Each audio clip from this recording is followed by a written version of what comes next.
Hello, good morning and welcome to the AM News with me, Mapisa Sibili. Now, in our first story, President Akufo-Addo says his government has programs and policies to fix current challenges in the country. At an event to mark the 29th anniversary of the new Patriotic Party, he said Ghana must stay the course to defeat the challenges. The president, whose second term ends in January 2025, is optimistic he'll be succeeded by an NPP candidate. Yes, the nation is facing challenges, difficulties. But these challenges and difficulties can and will be overcome. They can and will be overcome because we have the policies, we have the program, and we have the values that will enable us to continue our journey of development in freedom. So I'm very happy that I have the opportunity as president to celebrate this day, because my whole life has been dedicated to the struggle of our party. And I'm happy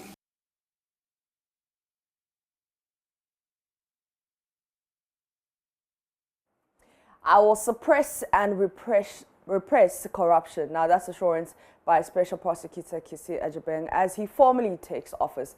The 43-year-old was sworn in on Thursday to begin a 7-year mandate.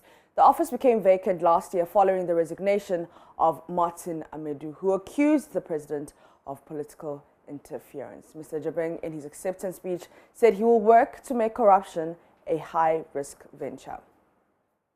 Mr. President, I deem it a great honor that I have been given this opportunity to serve my nation in this high office. And I express my gratitude, the confidence you have reposed in me. Mr. President, we are confronted by two pandemics. One is a health crisis, and its outlook is very macabre. The other is not a health crisis, but it is also a pandemic, which is corruption itself and corruption-related activities. The zeal with which your administration has approached the fight in respect of the health crisis, I also see in respect of the other pandemic, which is corruption. And as I come into this office, I pledge to the people of Ghana, as I said exactly 2 weeks ago, that I'm going to work assiduously with deliberation to suppress and repress corruption. I said 2 weeks ago at Parliament that I will not be naive to assume that I am coming to stop corruption. It is innate in humans, but as much as possible, my office is going to drive it down and repress it to its barest minimum. When my name was mentioned as the nominee for this position, much was said about my nomination. Nothing was said about nothing negative was said about my competence. Everything had to do with my youthfulness, my age.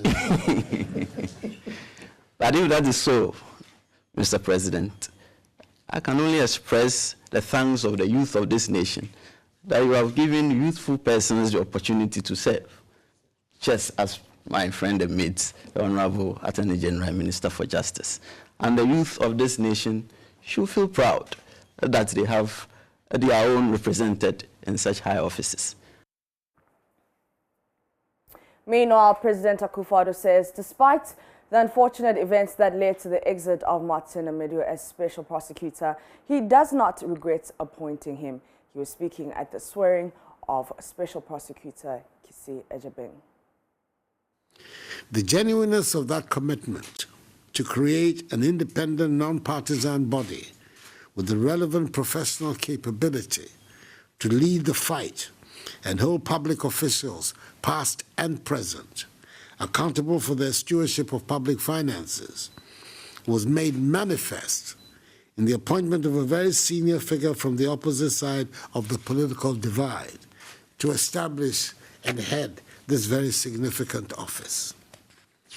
The appointment, as you will recall, was met with stiff opposition by some members from both sides of the aisle. In spite of the unfortunate events that led to the departure of the first occupant of the office, I do not regret making that appointment.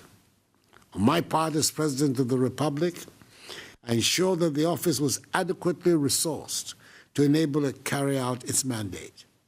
I'm, however, consoled by the off-cited statement that there is no use crying over spilt milk.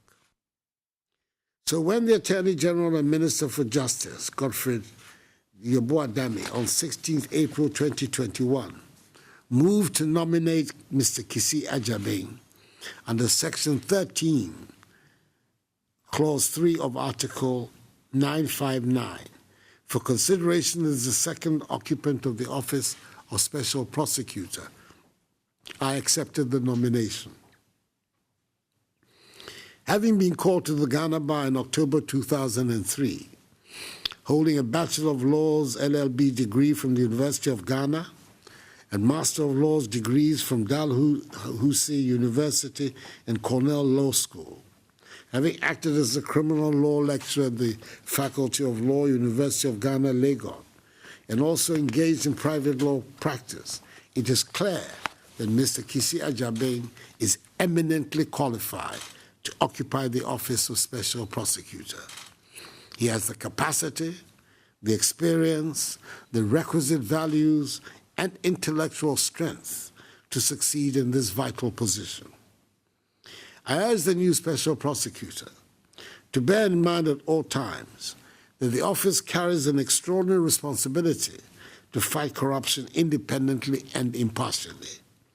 The Special Prosecutor, as the Act states in its preamble, shall, quote, have full authority and control over the investigation, initiation, and conduct of proceedings of alleged or suspected corruption and corruption-related offenses involving public officers and politically exposed persons in the performance of their functions, as well as persons in the private sector involved in the commission of alleged or suspected corruption and corruption-related offenses.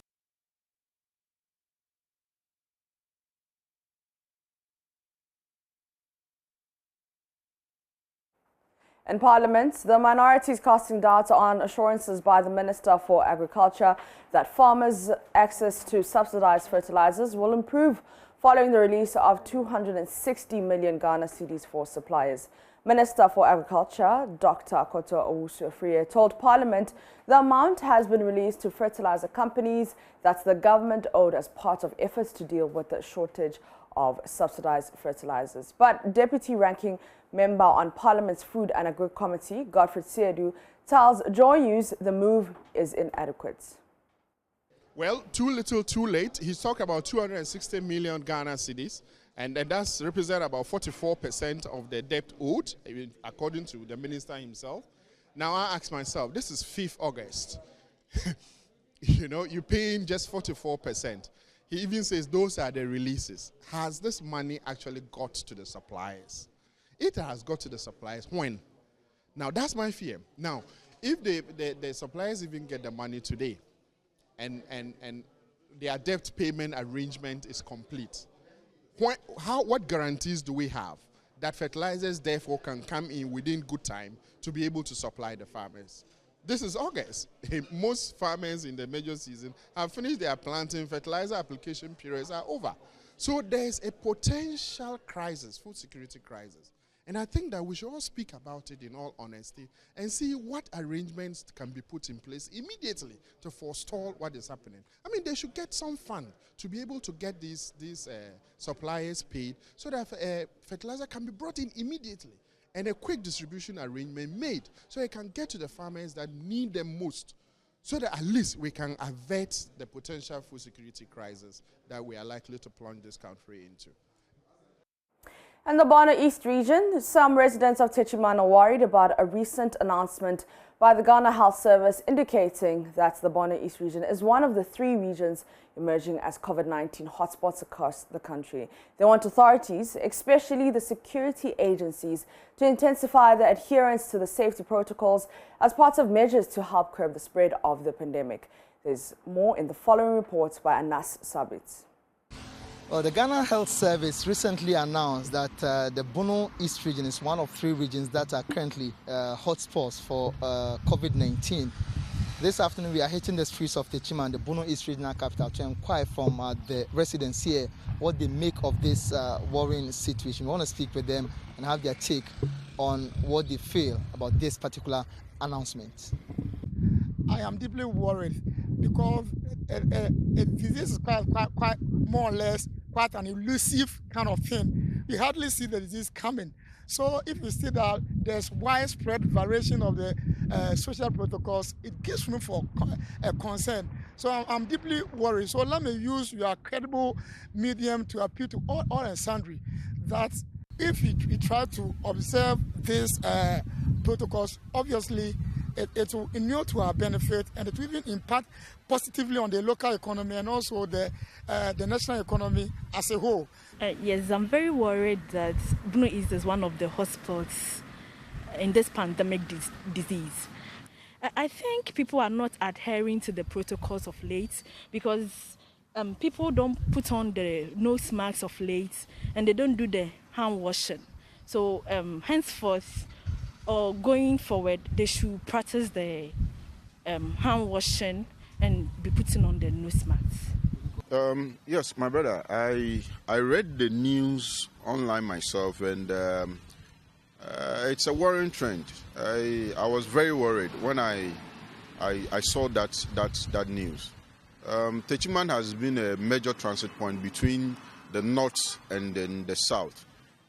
That I think is one of the major contributing factors. So now that it's being the major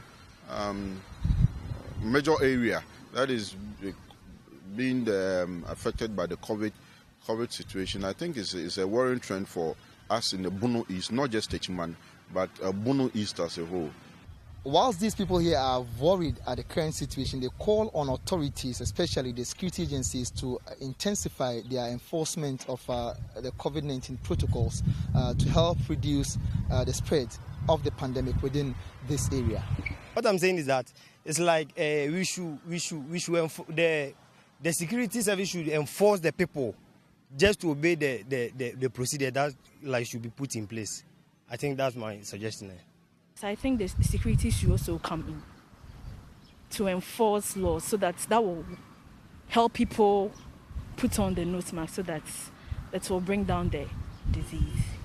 I think the security service, they should also be up in their game. Those times they got to the road, driving people to wear their masks, caning people, drawing their attention, sucking them from the street to go and put on masks before they come out. I think it contributed to its reduction in the COVID situation in Bono East. So I think that the security people should also come out again and then do what they were doing that resulted to the reduction of the COVID situation in Techiman and then in Bono East as a whole. From the streets here in Techiman, in the Bono East region, my name is Anas Sabit, reporting for JoyNews. Now, an 18-year-old tricycle operator has been sentenced to 30 years imprisonment by the Techiman Circuit Court after pleading guilty to unlawful entry and armed robbery. The convict, Nusa Nuruddin, a resident of Wangara Line, a suburb of Techiman, attacked one Abna Tiwa, a trader in her room on the 31st of July at about 2 a.m. He was arrested by the Techiman police and arraigned. Anas Sabit again. Techiman Circuit Court, where the presiding judge, Justice Alexander Graham, has sentenced an 18-year-old Pragya rider, Inusa Nuruddin, to 30 years imprisonment on 4 different counts. 1 unlawful entry and the 3 other counts are robbery, contrary to Section 149 of the Criminal Offences Act 1960, Act 29. Prosecuting Officer Chief Inspector C.Y. Tseteglo has been narrating to JoyNews the facts of the case. It's a robbery case, and the fact is that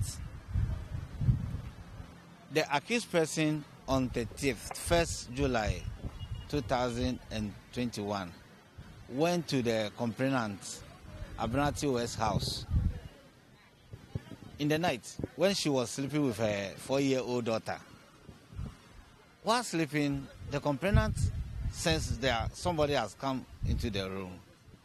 She woke up and realized that the accused person is in the room. And when she saw the accused person threatened to harm her if she shouts. And the accused person forcibly took an Itel phone worth 500, Nokia phone worth 400, and a cash of 150 cedis from the complainant. The accused person also tried to remove a flat screen television, 32 inches flat screen television, that was fixed on the wall. And the complainant this time tried to stop him from removing it, preventing him. The accused person used the screwdriver she was using to remove the flat screen and harmed the complainant with it. The accused person, upon leaving the scene after an alarm was blown by the 4-year-old daughter of the victim, left his sandals, which helped in identifying him the next day. When leaving, because he was in haste to leave the scene, left his sandals at the scene. In the morning, the complainant told her ordeal to the neighbors, and somebody identified the sandals to be that of the accused person.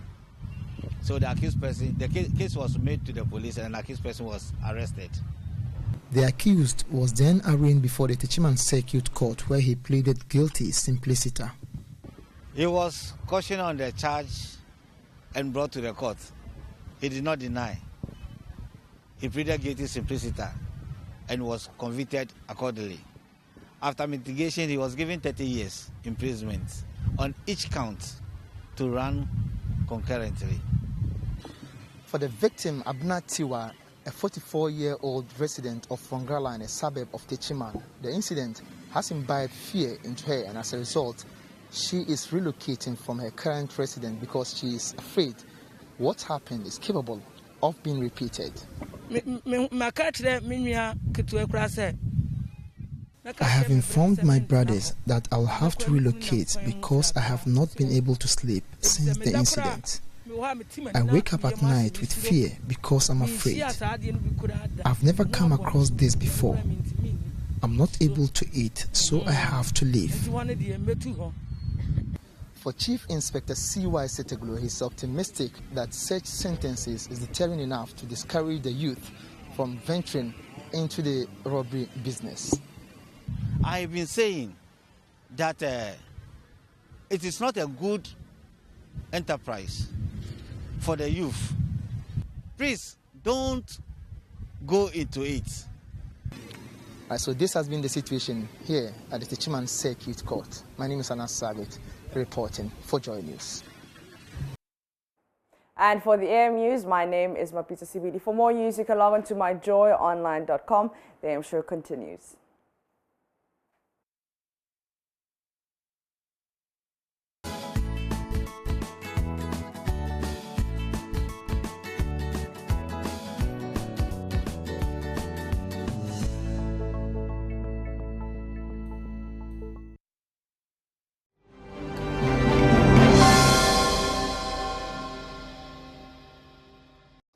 All right, so a second dose of Kofi Kinata, ne BBR set.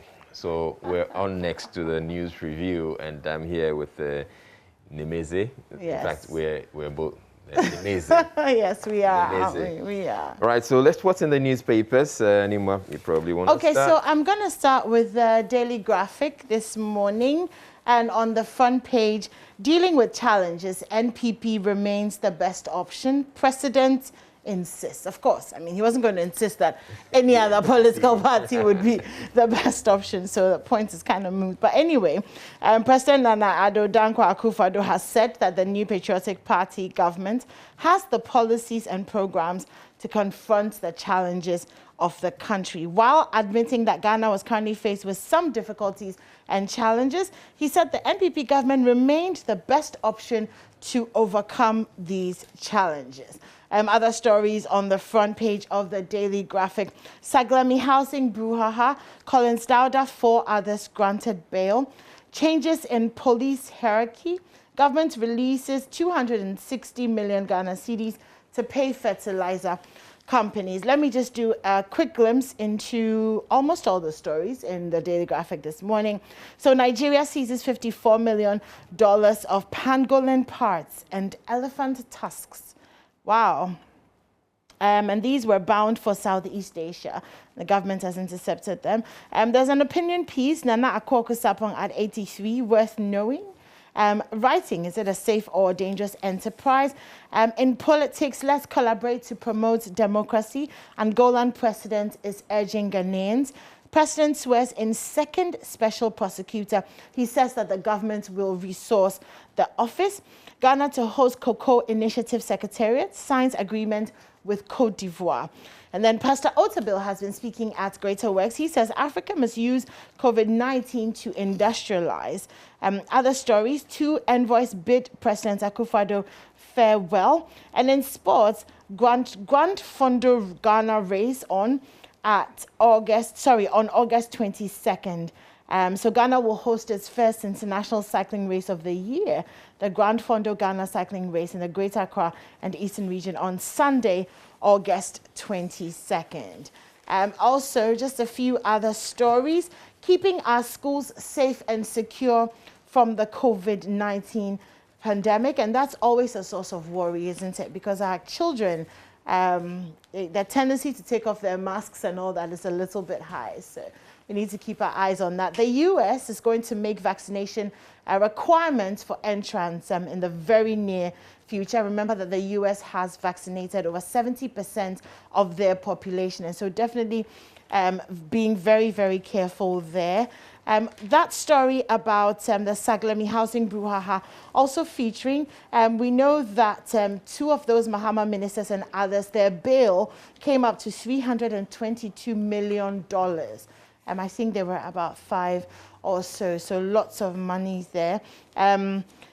Police fix the country conveners meet after protest. So the acting IGP, Dr. Akufu Dampare, yesterday met with some conveners of the Fix the Country demonstration at the police headquarters in Accra. It was a post-demonstration interaction and served as a platform to review the general conduct of Wednesday's events, including lessons learned. So some good stuff there. The Arrive Alive campaign is to go nationwide next month. The National Road Safety Authority will, by the end of this month, roll out the Arrive Alive campaign nationwide to reduce road crashes and fatalities. And we had that conversation yesterday about how much that number has gone up this year, the number of road crashes and the number of people dead due to road crashes. Now, Kofi Apalu is making a very important point on page 18 of the Daily Graphic. He says shift midweek holidays to Fridays. Now, that sounds like a pretty good idea. I know in the UK, almost all of the holidays, actually all, are on a Monday. So you end up with a long weekend. Yeah. And so, maybe shift the midweek holidays to Fridays. So good point there. Let me just see if there are a few more. Scabies outbreak suspected in Northeast region. Still dealing with that. Behind every person, behind every number, there is a person. Now, World Tourism Day is coming up in a couple of weeks, in a few weeks, and tourism has really been affected by COVID-19. And so it's important to put the spotlight on that for a second. And on the back page, government procures 3,408 vaccine fridges and cold boxes. That's good to know. Perhaps we're anticipating the arrival of some more vaccines, and so making space for them. And also Nyanyano road works progress. That's it from me for the Daily Graphic. And talking about the vaccines, we know that the African Union is getting in some 220 million vaccines coming in.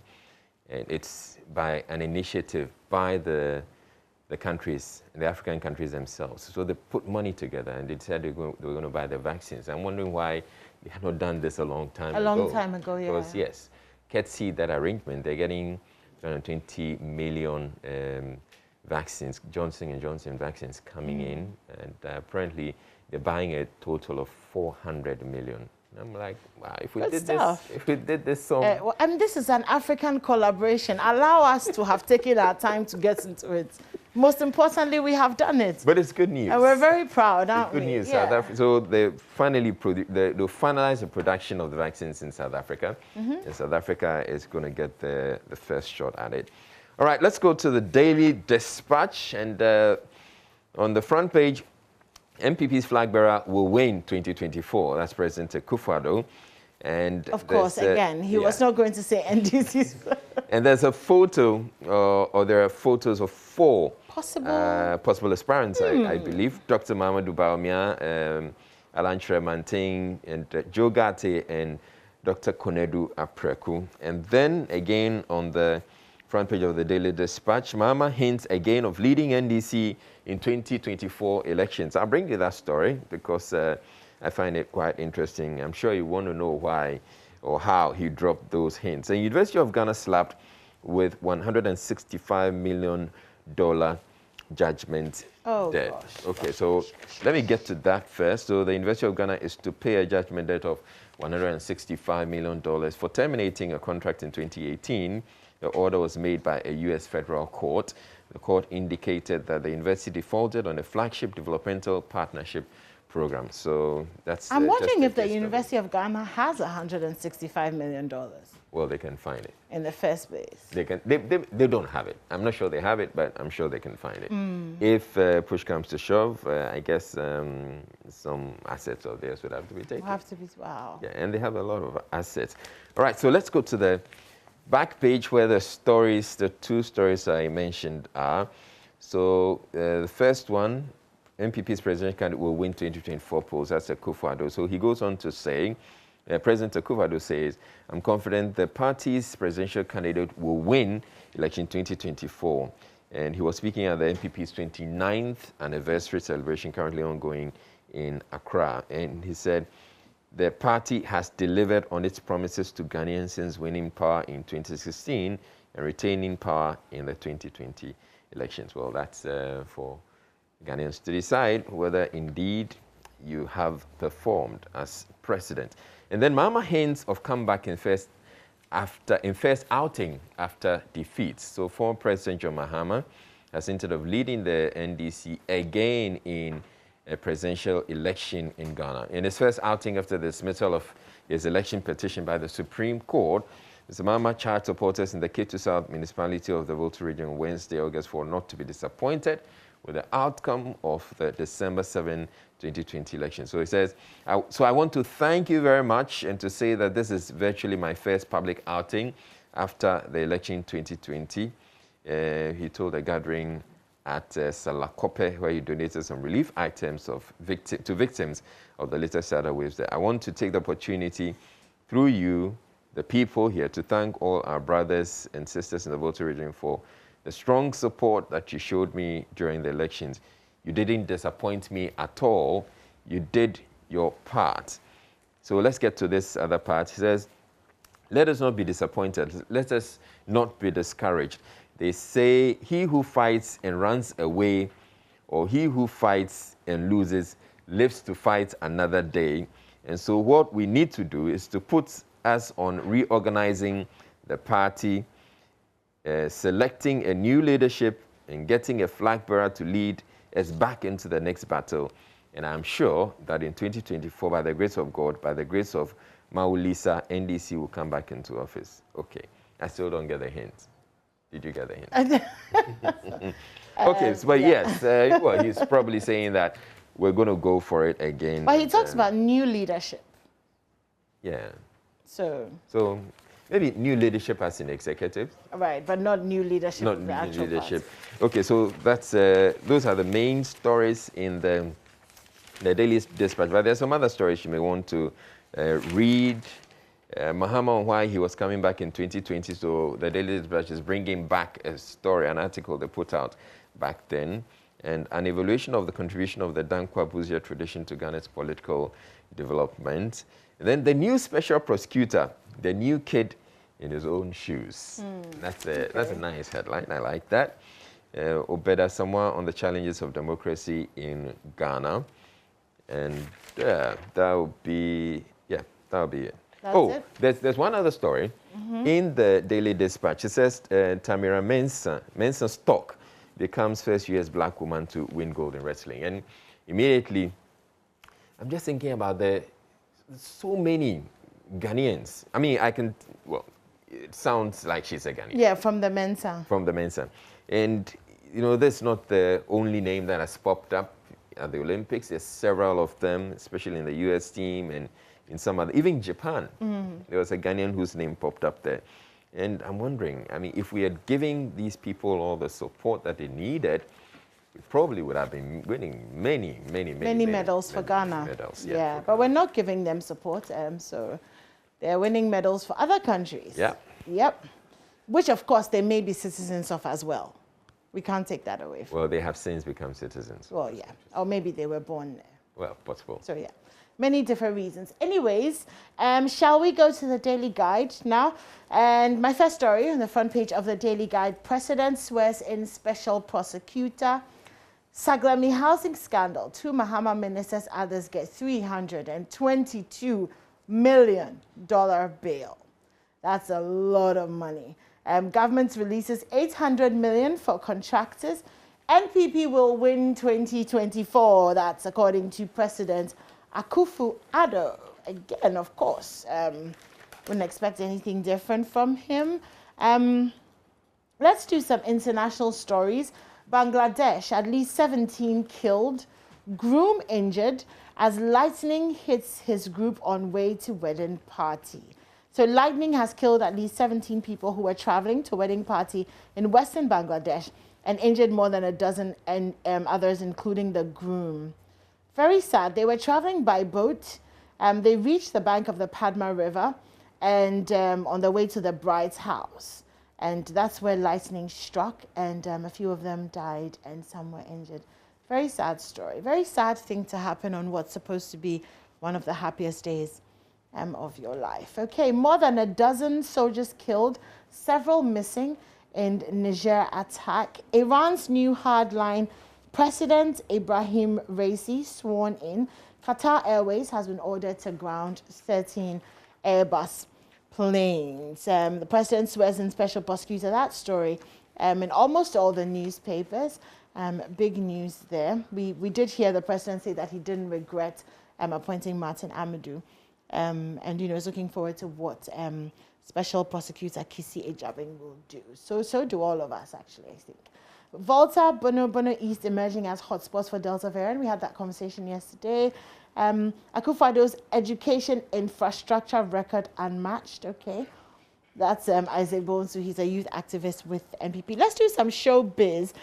Nothing wrong with collaborating with secular musicians.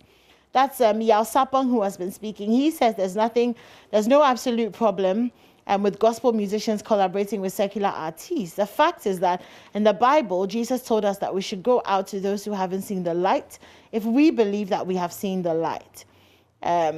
If they are in the world, we're supposed to bring them back to God. So he spoke to Rebecca Bex of JoyNews. So, all right, interesting perspective there. I hate it when people lie. That's Kate Henshaw. She is upset with some of her colleagues who are willing to betray each other for selfish reasons. So she says, in an industry like mine, there are some who will stab you in the back just for the chance to be given a meal. But I've always prided myself in being 100% professional. Meanwhile, Rihanna has been named richest female musician. She has been declared a billionaire. And it's interesting because it's not actually because of her music per se, but more to do with her makeup, her fashion and beauty line. So other businesses on the side. And very interesting. The side hustle is a movement. It's a movement. Pricing model for cashew nut coming out. 5 entrepreneurs received $22,000 seed capital. This story, Israel, supports campus radio stations in Ghana. And this is Dr. Abubakar Siddiq Ahmed. He's the president of Campus Broadcasters Association. And he has called on government and institutions of higher learning to support the development of campus radio in Ghana. I feel like this story is very interesting because we here, for example, have a lot of people coming in from campus radio. Actually, our producer here on this show was the morning show host at Radio Universe, Echo Sam, and of course many others, who have come to us from Radio Universe. So definitely, it's a good grooming ground for talent and for skills. So some support definitely would be nice. Why Ghana needs an indigenous shipping line. That's in the Daily Guide. Delay Nanaba, others nominated for Goa 2021. Let me just do the back page. Ghana relay team for final. Pretty exciting, isn't it? Ghana's 4x100 men's relay team yesterday qualified for the final after finishing as one of the fastest losers in a time of 38 seconds at the Tokyo Olympics. And we're excited. We're excited either ways. Yeah. And we're wishing them all the best. They better move from fastest losers to the fastest winners. Yes. The final is today, so we'll be looking out for them. If you say a prayer today, do say a prayer for them. Techi picks his bronze medal. Ghana's Samuel Techi was yesterday decorated with the bronze medal he won at the ongoing Olympics in Tokyo, Japan. George Anda Dreams FC hunts for soccer talents. And former Germany midfielder Michael Ballack's 18-year-old son Emilio has died in a quad bike crash near Lisbon, Portugal. May his soul rest in peace. Okay, let's move to the Ghanaian Times. And on the front page, take-up fight against corruption in an independent, impartial manner. President Tukisi Jabeng, which story we've seen in several of the newspapers. It was at a swearing in. Now, Colin Zauda granted self-recognizance bail, 4 others on $322 million bail, and GIADEC close to naming strategic partner for aluminum industry. So let's go. And government releases 800 million cedis for payment to road contractors. The road contractors must definitely be happy. And there's a story that I'm seeing on page 3 of the Ghanaian Times. It says 21 alleged LGBT activists refuse bail again. And I'm just making reference to this story because we'll be coming to another story, which I believe is the current story. I suspect something must have gone wrong here because in the story itself, it goes on to say that this time the court presided over by Mr. Felix Dachomo remanded them in prison custody to appear again on June 16. And we know that June 16 is, we're way gone past June 16. So it must be a pretty old story that somehow found its way into the Ghanaian Times. And then on page 4, government releases 260 million cedis to settle indebtedness to fertilizer companies. And then I'll go to page 6, mafia fugitive arrested after 2 years on the run. Iran's new hardline president sworn in, and Kumo faces New York impeachment threat. And I believe in Africa and destiny of black race. That's Pastor Mensa Otabil. I'm sure he was speaking at the Greater Works Conference taking place currently. Then we go to, okay, the features, skip the features, and go to page 10. CBAC calls on government higher learning institutions to support growth of campus radio stations in Ghana. It looks like he's getting a number of newspapers covering a bit of leverage this morning, yeah. GBC UNICEF signed MOU for implementation of sensitization projects. And Saglemi Housing Project, I was not involved in any facing system. That's E.T. Mensa. I guess that has to do with the headline yesterday. Why do people lie like that? Yeah, exactly, exactly. All right, and Medina MP appeals for support for death penalty abolition. Now, let me go to the center spread of the Ghanaian Times newspaper, if I can get to that in a bit. Oh, why is, okay. There now. Now, take a fight against corruption as a special prosecutor at a swearing in. So my issue with this story is the photo that goes with the story.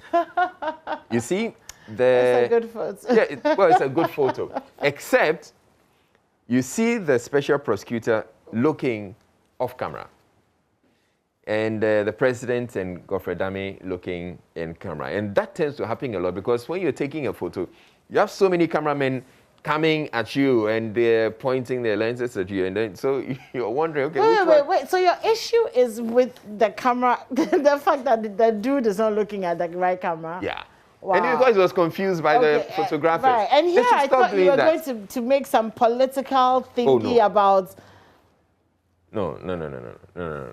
Because we need him to be looking into it. Because as if he can't look into the camera. And you can't be looking into another camera when the president and the two others. Let me have a look. Are looking in another, So the photographers who do that, they should stop that. Don't confuse the people when they're taking photos. Hey. It happens a lot at weddings too. So when I'm emceeing, so when I'm emceeing a wedding reception, I'm supposed to guide the people to take the photos. Yeah, I instruct. Okay, you, this cameraman, next. Get out of the way. You, next. Yeah. Wow. Yeah. Because before you know, and if I have to be in the photo too, I'll tell everybody, no. Let's look at this cameraman. Okay, obviously this is a thing for you. It's a big deal for me. Yes. It's a big deal for me. Okay. I didn't see that coming. All right, so let's go to the other stories in the Ghanaian Times, now that we've gotten that out of the photo way. issue out of the way. Ghana Health Service takes delivery of special COVID-19 storage facilities, and GHS sets up validation desk at KI. Now, the delivery of these storage facilities is to help us take on the other vaccines. Yeah. Because initially the cold chain is very necessary for some of the vaccines. The AstraZeneca was just fine for the system we have in place now, but the others that we're getting on board, would need to have a much more superior technology. Okay, so and this GHS sets up validation desk at KI has to do with the vaccination cards that we've been giving. Okay. So you should be able to validate it, but if you take it and scan the barcode on the back of it, it doesn't give you the right information. It doesn't really work. So they've decided that, and it's a problem. If you have to travel outside and they want to verify your vaccination status. Why am I not surprised? Sorry. Okay. Okay, but they're finding a way to validate it. What way? As you travel. What way are they going to find to validate it? Oh, take your time. I'm just asking. Sorry. What way? We will fix it.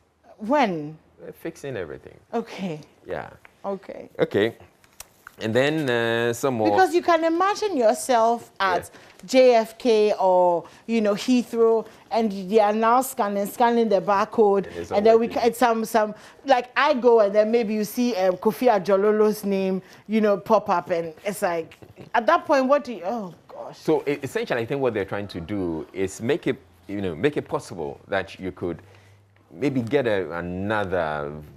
So my question is, why do we not focus on making things work from the beginning so that we don't have to spend more money trying to make things work in the middle? Just make it work from the beginning. How difficult is it? I mean, I'm sure that the whole putting together of that was outsourced to somebody who specializes in all of that and barcode. And somehow it does, like, why? Minisani. Okay, at this point, I can't answer. Okay, that's the way you feel about the photography. That's how I also feel about this. Okay, all right. Government urged to fund treatment of vagrant mentally ill persons. I agree. I completely agree. Okay. Because we're speaking to the Accra Psychiatric Hospital a few weeks ago, and we were told that, a lot of people are still stuck in the hospital because they have no family, and there's nobody to just come and pay the bill. Are they supposed to be paying? So that they can, there are bills sometimes, there's medicine that they have to buy. Right. And also because sometimes they have to release them to family. So let me also run to me. Why can't government just pay their bills so that they can go away?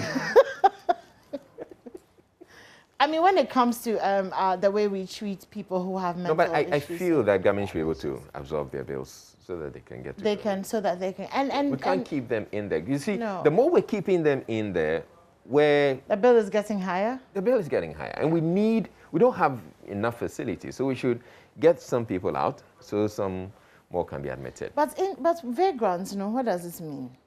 I'm going to Google it.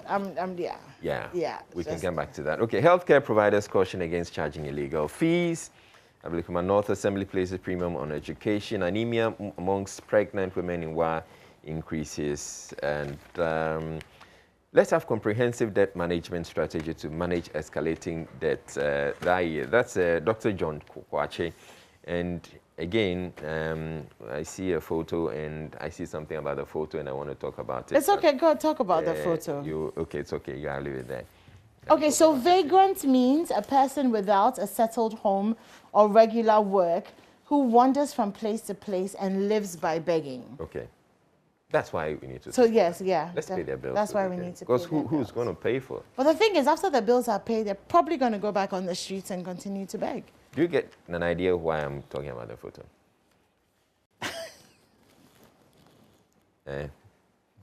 Israel, you won't kill me this morning. Okay. That's all I can say. But I don't intend to kill you. ARB Apex Bank introduces mobile banking for RCB customers. Unilever PLC begins process to sell part of tea business. Why are they selling their tea business? Oh, they're selling their tea business? And then there's a story on page 28, which is of interest to me. Aka Energy likely to exit Ghana's oil sector. That's according to a report. And I've been trying to find out why government is having to increase the stake, Ghana's stake in the ECA business. I think this could be the reason. So it looks like Aka Energy wants to pull out, and they may want to sell to some others. And so government is like, okay, maybe before we sell to others, before they sell, we have the first rights. Yeah. So let's just buy it or increase our stake in it. So I get to find out a bit more about that. Now, BRG directs telcos, fintechs, others to provide information on borrower credit behavior. And yep, so let's just go. Okay, so Techi receives Olympics bronze medal. The Ghana relay team set to shine in final. Yes, we're very much looking forward to that. And shortcut for work on Tanoboase Yefri Road to commence. So Teaching Hospital solicits support for Cardio Disease Center. All right. So that's it for us this morning. Oh, really? When it comes to newspapers. You talked so much, Israel. We were not able to do all the newspapers. Oh, no. That's just Israel on a Friday morning talking a lot. Oh, sorry about that. But it's all good. Can I just bring them the front pages of the final newspaper? There's the Finder. Ghana Cote d'Ivoire sign agreement to make Ghana Cocoa headquarters. Okay, backsliding, bickering will not be entertained. And then Kisi Jabeng has what it takes to succeed. President. Wait, the president is warning that party leadership are warning MPP members that backsliding. What's backslide? What does that mean? When you backslide in a political party? If you backslide, maybe you're with a party and then you backslide and you don't serve the party as well. Right. Okay. Yeah. Okay. And then bickering. And bickering. All right. Okay. And, will not be entertained. And Israel will not go into the newspapers because we have to go for sports, even though he's tempted to. Coming up next is the sports news. And remember that today we're talking about health. We're talking about being overweight. We're talking about obesity. We're also talking about sex. And we also have some gospel music. So it's kind of a buffet this morning. Everything that you need to make your life better here on the AM show. And we'll be right back. Don't go anywhere.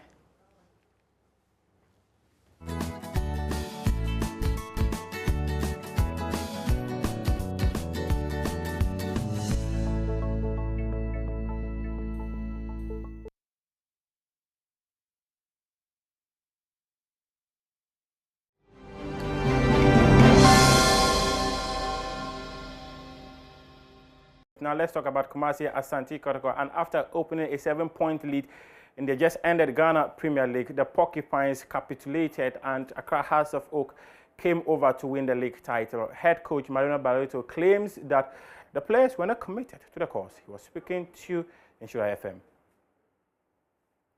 I'm talking that the behavior they showed was not the behavior I request the minimum to make part of the team.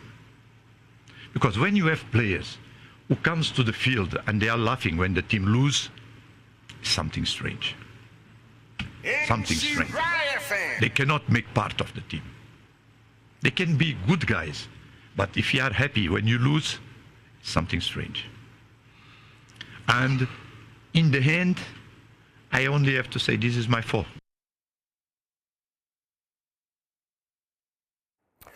Now let's talk about Sekondi Hazaka's ladies who have been crowned champions of the CAF Women's Champions League WAFU Zone B qualifying tournament after beating River Angels in the final played on Thursday evening. The Ghanaian champions got their revenge over the Nigerians, having lost to them in their opening match of the competition. Hazaka ladies secured a 3-1 victory at the State Shamrocks. I can notice that they decided to play the 4-4-3 and the 4-3-3. What is happening? The first goal! Ghana! Hazaka's ready! 3 minutes of play! The first free kick! Hazaka's ready!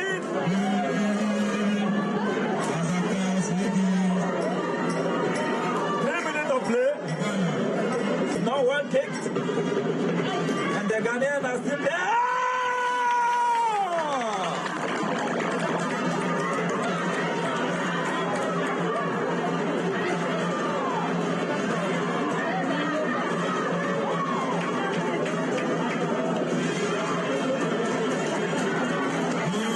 What a demonstration! Il a valu la place de la finale. Et c'est un coup franc avec cette faute.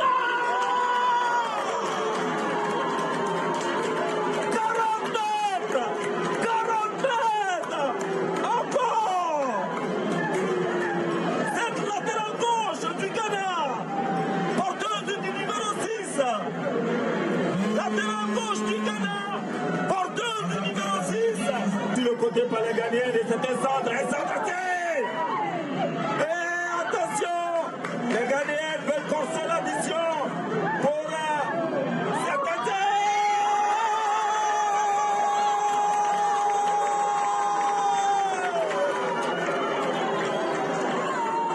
Et c'est le troisième but. C'est le troisième but du Ghana. Une offensive. It's receiving her medal. And then after that, she will stay over there among the authorities, and it will with pleasure that the cup will be given to the president of WAFU, Mr. Kant, who is giving the cup to Janet Ajayi. And Janet Ajayi is holding the cup of this competition. Bravo, Janet Ajayi. She's coming on the front of the stand. And Janet Ajayi and her friend. Whoa! Very good. Bravo to Ghana. Bravo to Janet Ajayi. Bravo to Accra. And we are now going for the party.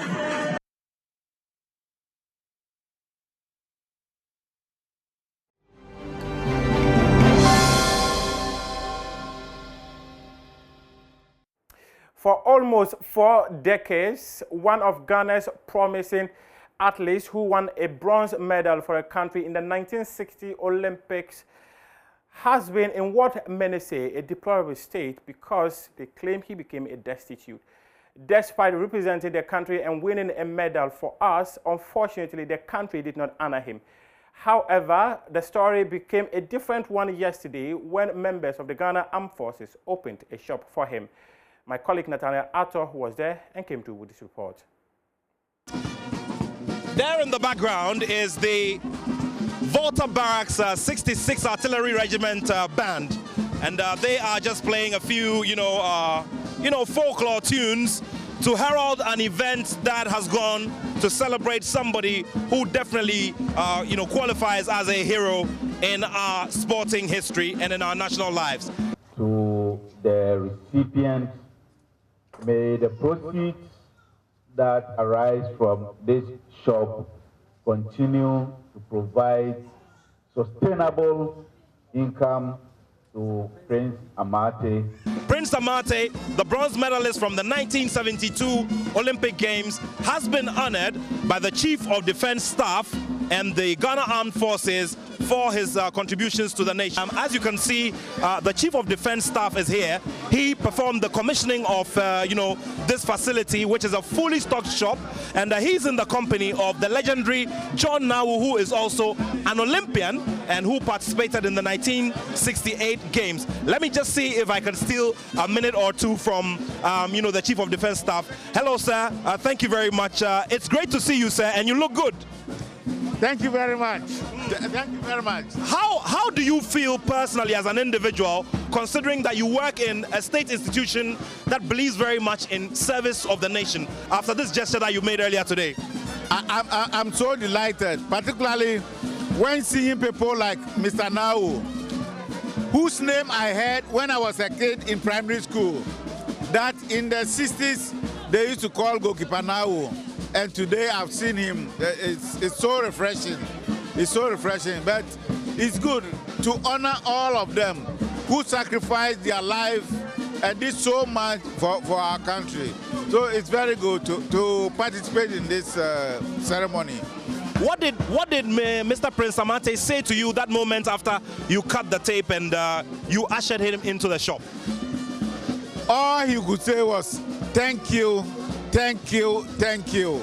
He was so delighted, excited for the honor that has been done to him. And so he was full of appreciation.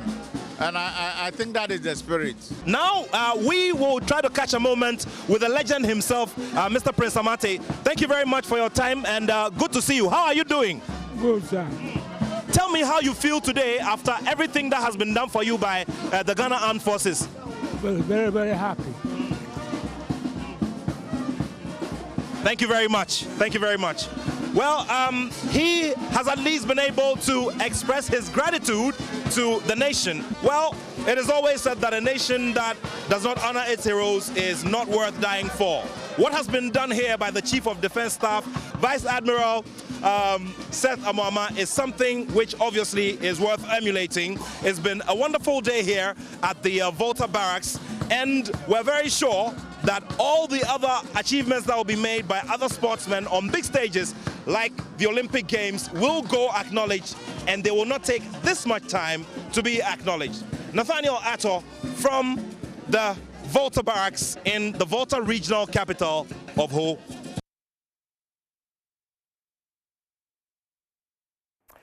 Nathaniel Atto coming all the way from the Volta region with details of how Prince Amate was honored for his service for the country.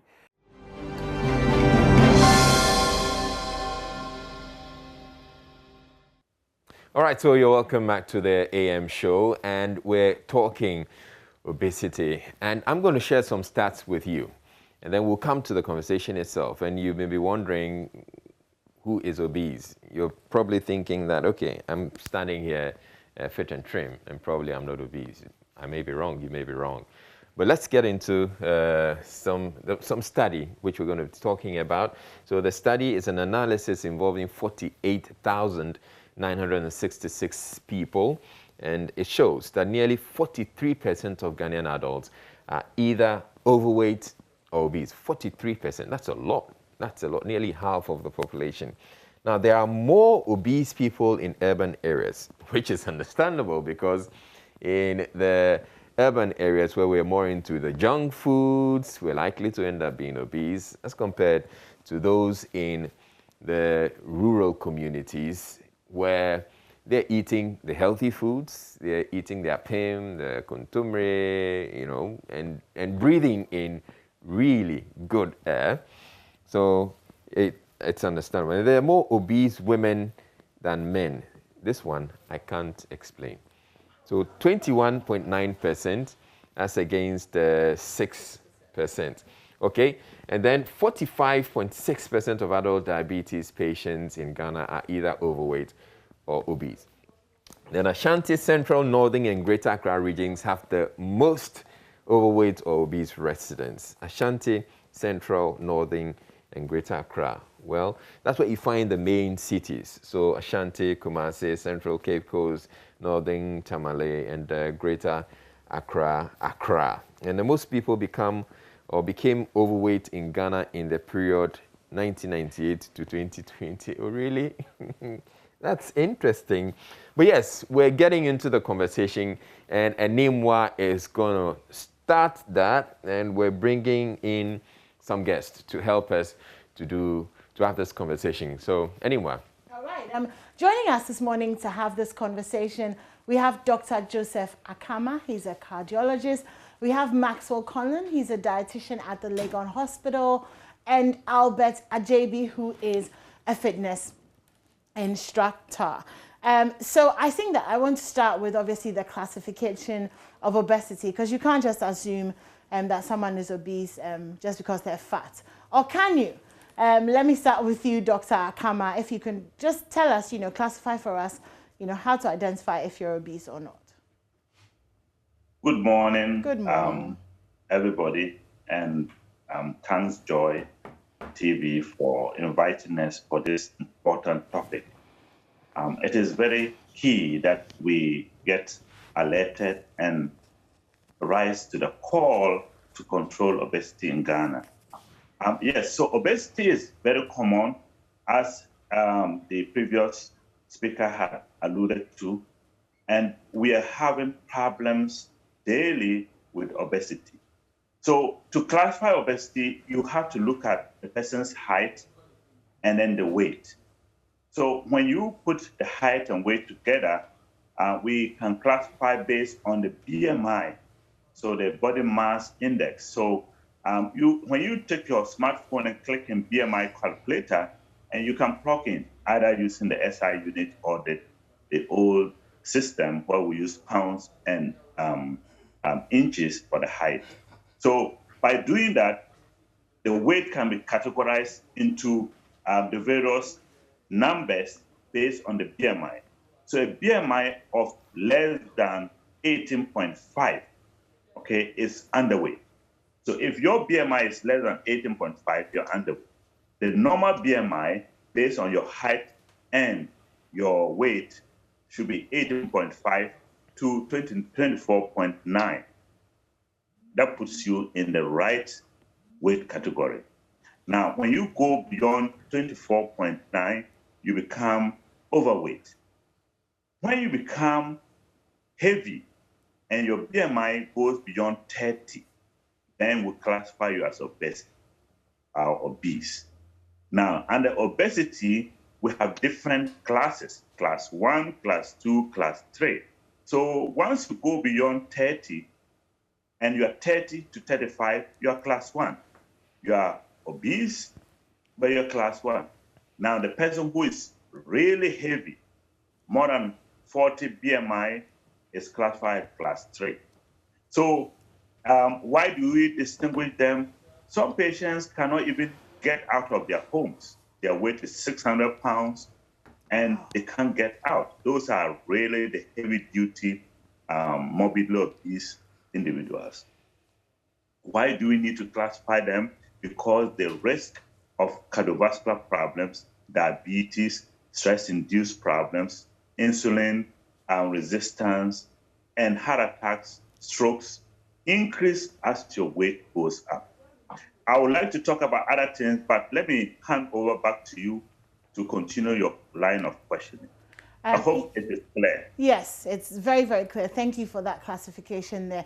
Now let's talk about food, for example, and how much of that is contributing to these statistics that we have. Is there a particular reason that we're not eating well? Are we underinformed, or are we just making bad choices? Well, I would like the dietitian to join me in this one, but yes, let me give you the practical causes of obesity. So the first one you mentioned is diet. There are other things we need to think about. Physical inactivity. Gone are the days. When I was in Legon, I used to walk from Legon all the way to the airport to just see planes fly in the night. And that was stress relieving and very good to do. But now nobody walks that distance anymore. We're all either driving or we're taking Okada. So that is a big problem. So physical inactivity. Number 3, stress system in our body, the stress system. You know, as of now, everybody is so stressed. Not just this year, last year, previous year. Every year. Years gone by, we have been under tremendous stress and putting on a lot of burden and trying to accomplish so many things within a short period. So when you get stressed, you release the stress hormones to cope you and with the stress system you're going through. And some of the hormones are actually going to help you short term, but long term, they make you gain weight. So sometimes you have a patient say, I don't even eat, but I gain weight. So cortisol, adrenaline, noradrenaline, all of these are stress hormones that are meant to help you, but inadvertently, they cause you to gain a lot of weight. We have people who say, oh, my family is big. We're big people. Yeah, we are big people, but you can control it. Some people will inherit obesity, but that is a very small group of people. And going through the statistics you gave us in Ghana, you can understand why Ashanti region, Central region, Greater Accra region, Northern region are obese, because that's where affluence comes in. That is where physical inactivity comes in. That is where the cheap, very fast cholesterol, fatty food is at. So let me stop here. Maybe the dietitian has more to add to this. Sure. Maxwell Conlan is our dietitian for this morning. He is with the Legon Hospital. Maxwell, do you want to just enlighten us on whether we are unaware of the impact that the foods that we're eating has on us, or are we just making bad food choices because perhaps stress, lack of time? Which one do you feel like accounts for more of the obesity rise in Ghana?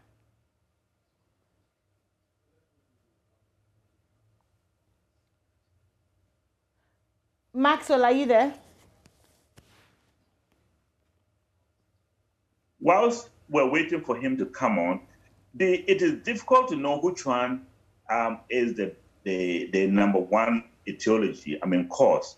But I think the lack of awareness and then the stress level, they go together. So if you're not aware and you are in a hurry, you just grab anything and eat.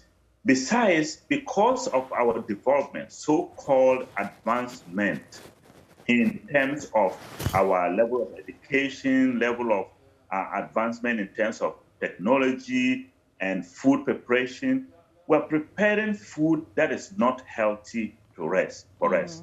For instance, if you look at the Banku of today compared to the Banku of 1970 or 1960, they are completely different types of Banku.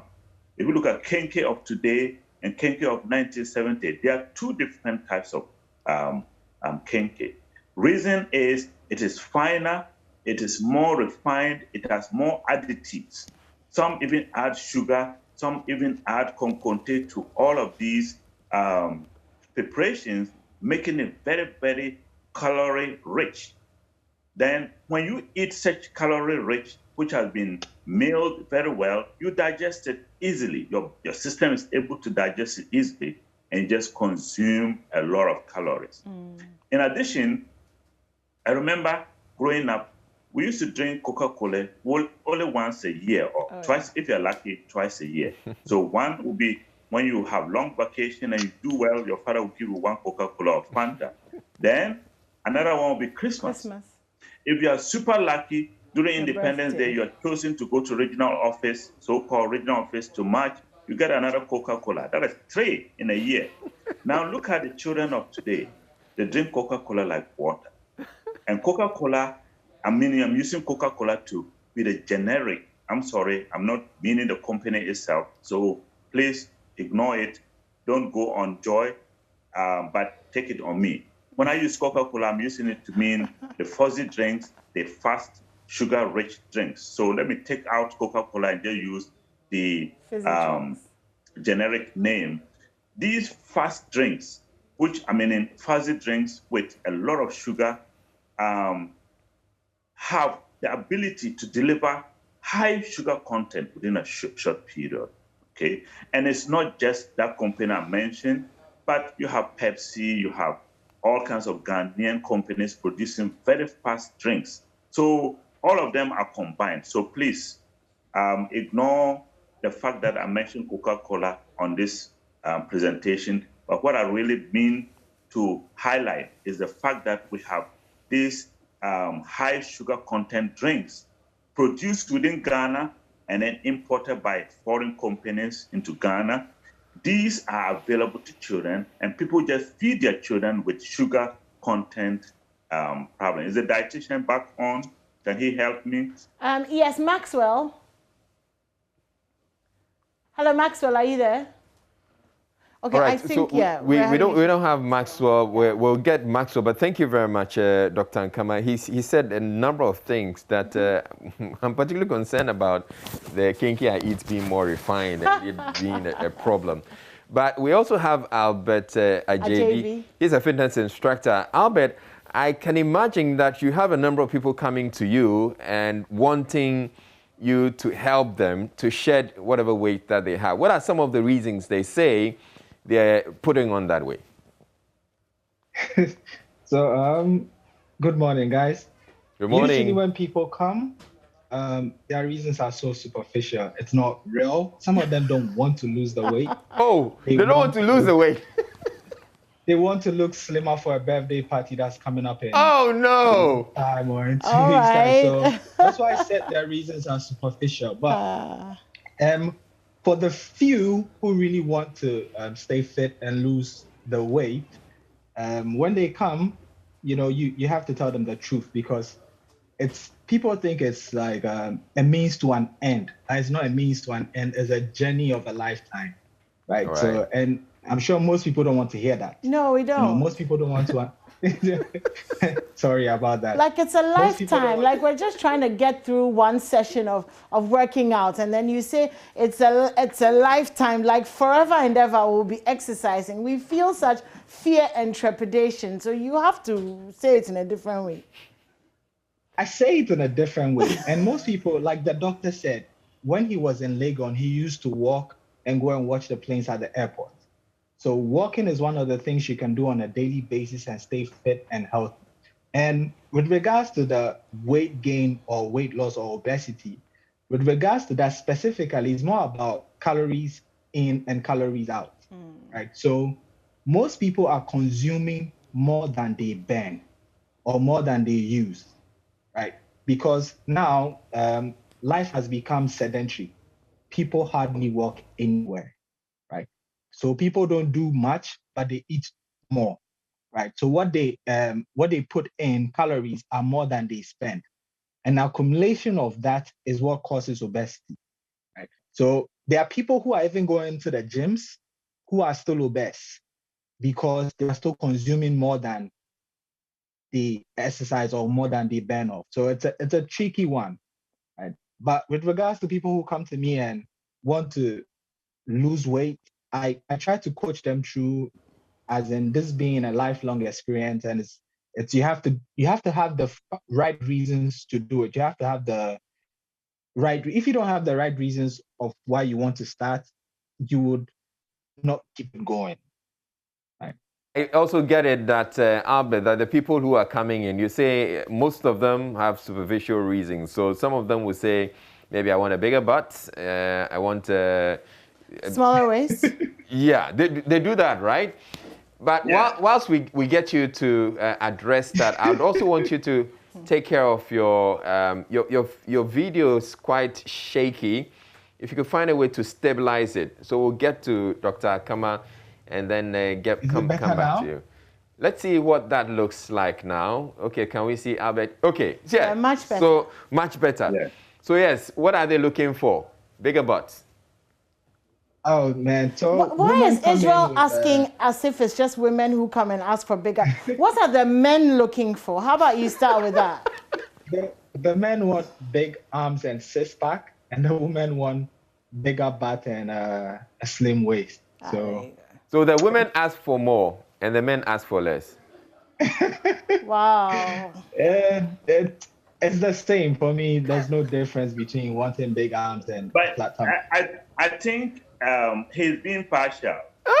I'm not meaning the physical exercise gentleman, but our co-presenter. Oh, exactly. Thank you, Dr. Kama. The men ask for double. We want the woman to look good on the behind, and then we also want to look slim. So we're asking for double. So we create the woman to want to look like that. Okay, so we are asking for so many things, and we look, Ghana, our tradition, our culture is such a way that you have to look a little bit chubby. That is ingrained.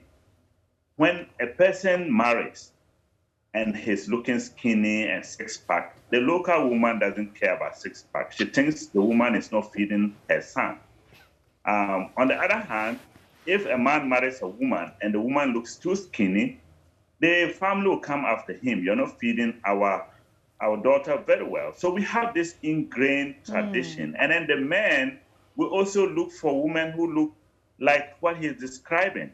Let me use the Coca-Cola again. Coca-Cola bottle. So we have a dual problem. But I think what he is highlighting is that we go to the physical therapist or we go to the physical trainer, and we really give them a short-term goal rather than the long-term goal. Yeah. And the emphasis should be the long haul. We have to work on it over a long period. You could train for just a wedding, lose weight for a birthday party, but think about your health in general, because the consequences of obesity are very, very real. Obesity currently is a ranking cause of cancer, premature cancer in young people. If we don't know it, colon cancer is increasing in Ghana. Young people who are obese get a lot of colon cancer. There are other cancers that we can get apart from the fact that obesity predisposes you to something we call metabolic syndrome, which means that your life is turned into a cardiovascular problem for the rest of your life. So let's listen to the two people carefully, the counseling from the dietitian, the counseling from the exercise trainer. He is telling us the truth. Yes. Dr. Kama, thank you very much for your very objective input there. We really appreciate some objectivity this morning from me. But Maxwell, let me come to you. Maxwell is our dietitian who's joined us this morning. Maxwell, so what are the things that we are eating? Like if you take the average Ghanaian the diet, what are the things that we're eating that are really bad? Obviously, outside of the usual suspects, so Coke, Fanta, the fizzy drinks, the chocolates and all of that. What are some of the things that we're eating that are really bad for us? Right. Good morning, and thank you for having me. In fact, Dr. Akama has really brought the light about the plight of obesity in Ghana, and it's actually a very big problem. And even to answer your question, I have had experiences in clinic where you put someone on a weight loss diet, and then after some time, when the person has started losing weight, then the person comes back and say either the mother or the husband is not happy, and so therefore they want to lose. These are some of the problems that face people losing weight. Okay, so it's one of the big things where we need to look at. Now, when it comes to the diet, our diet is a very big issue when it comes to gaining weight. Because when you look at a typical Ghanaian diet, almost more than 50% of our food is carbohydrate. So aside the usual jam, drinks, the Fanta and all that, we also have other things that take which can still affect your weight. And one of them has to do with the excess carbohydrate intake that we Ghanaians do. And this is evident because our diabetes prevalence is increasing. So apart from the junk food such as the sugary drinks and the pastries and all that, people are also consuming a lot of carbohydrate, and that is one key factor. We need to bring it out there. Maxwell, so if you don't eat a lot of junk food, yes. So yeah, please go ahead. Okay, so I get the carbohydrate. Please, I have a very pertinent question. Let's talk about fufu for a second there. Because you are talking about carbohydrate. You see, fufu is an integral part of our culture and identity. Do you understand? Like, you can't live life, those who live life without fufu, I don't know how they do it. Anyway, let's talk about fufu. Is fufu a contributing factor to the obesity problem here in Ghana? And if it is, how do we fix the problem, not the fufu, the problem? Well, so the problem is not about the fufu, for instance. It's about the amount that you eat. Okay. So there's no evidence to suggest that fufu is the cause of obesity. But however, the problem with most people is the portions. So if you eat a lot of portions, you would end up gaining weight. So it's not a yes or no answer. It depends on the individual differences and how much you eat the fufu and what goes with it. Wait. Why you say what goes with it? The protein. What does that mean? Yes, so the proteins. You see somebody can have a fufu. Please take Israel off camera. He's interrupting my interview. Or, you know, a whole of meat, Sorry, there's Maxwell, chicken, go there's ahead. fish, and there's crabs, you know, there's all over. All protein nations. all over the place. All Yeah, nations so, like soup. Yes, so those are some of the things. Somebody can have his fufu with palm nut soup. Another person can have it with light soup. Now, those differences will determine how much you eat. Probably, if you are eating it with light soup, you are less likely to consume calories compared to if you are eating it with palm nut soup because of the amount of fat or oil in it.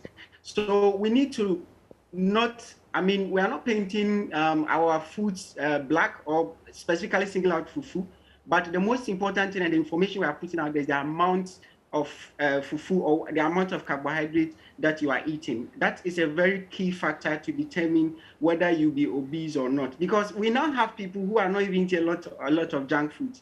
There are people who don't take sugar, but they end up getting diabetes. And some of these things are associated with the excess carbohydrate that we are taking. So it is not just enough to say, I'm not eating sugar, I'm not eating pastries or fried foods, but it is a totality of having a balance of all the meals. So if you exceed your portions and it's just only carbohydrates, it doesn't matter whether you don't eat junk foods or not, you still end up gaining weight. And the obesity will set in, and that's why it exposes you to diabetes. Okay. And obesity is the #1 risk factor for diabetes in Ghana. And over the years, our diabetes prevalence has been increasing. So it tells you that there's something that is wrong with our food, aside the physical activity, which my friend talked about. So physical activity is also a big thing. So there should be a balance between what you eat and your activity level to prevent you from gaining excess weight. Okay, so basically if you are eating a lot and exercising a lot, then it's fine. Yes, so there has to be that balance. However, sometimes some people overestimate their activity level. They think they are exercising. Yeah. The patient comes in, you ask, I mean, do you exercise? I do every day. You ask how many minutes. It's not even up to 30 minutes. The recommendation for weight loss for activity, at least to maintain your weight, should be at least 30 minutes 5 times a week. But if you want to lose weight, you have to even do more. Okay. So if you think you're exercising and it's not enough and you are eating more, it still wouldn't work. So there has to be that balance. We need to come to a point where the gyms and dietitians and even doctors come together to help their patients. There has to be a balance between your activity level and what you are eating. Otherwise, the fight against obesity will be a mirage. A mirage indeed. All right, I'll be interesting. Albert, I'll be interested. Maxwell, sorry, I'll be interested in getting to know what is it that you do if you have a particular diet that you follow. You may want to share that with us, but I'll come to that in a bit. I want us to go onto social media and get to read some of the comments that we have there. We're bringing in.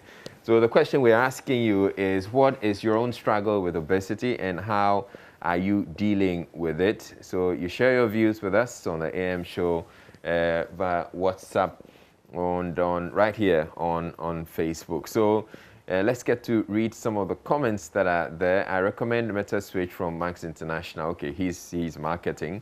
Then Alswell says, but it's that... Okay, he thought we were doing the sports, so... Okay, so Derek says, it's because fruits are expensive in this part of our world. Kinky, 3 cedis, fish, 2 cedis, go to 5 cedis will make you full. Just imagine how much fruits you have to eat to not get in kitty in the middle of the night. But Israel, you know, sorry, this point brings me to the fact that healthy food in Ghana is relatively expensive. I would want to agree with you. Actually. Yeah. So I think maybe we can have a conversation. The third picture resembles a politician. I know. Who's that? Dylan. Who are you talking about? Emmanuel says no one has that problem in Ghana because we can't get enough food. Are you serious? Really? There's a reply. I want to find out what who's replying. Who replied? So you think obesity is caused by overeating? All right. Interesting one there. John says, I want to treat it with more chop. Don says, come see my people pounding fufu this morning in my grandmom's place. Obesity with some people is no news. Is it obesity or obesity? Because I'm having this thing in my head, you know, obesity. We'll get that out. Okay. Okay. Okay, so the guy was referring to the photo and saying the third one belongs to a politician. Like, looks like a... Wow. Shade this morning, huh? Okay, Lloyd G says, I love my slimness, my phone dear, but... Yarrow says, not all fat people look like this. Some have their fat deposited in their breasts and backside, which is very beautiful. Obesity is a beautiful thing in Africa. Skinny looks are Western and not part of our culture. We love fat, right? Okay. Obesity is not our culture. Urban lifestyle is the cause of such fast-looking people in Africa. So that was a reply. And this thread goes on. Yarrow and I think Vincent, just going on through that. Okay, so should we come back to maybe Max? Let's come back to Max. Well, if he's still on the line. Maxwell, so I'm thinking about, you know, what the average Ghanaian's daily food intake is like. So wake up in the morning, if you want to eat Hausa cocoa and kose, you know, you see the woman scooping like 10 spoonfuls of sugar into the rubber bag before the cocoa goes inside.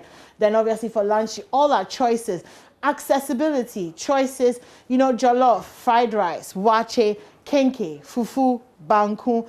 In the evening, pretty much the same thing, indomie, jollof, rice, fried yam, fried pork, fried chicken.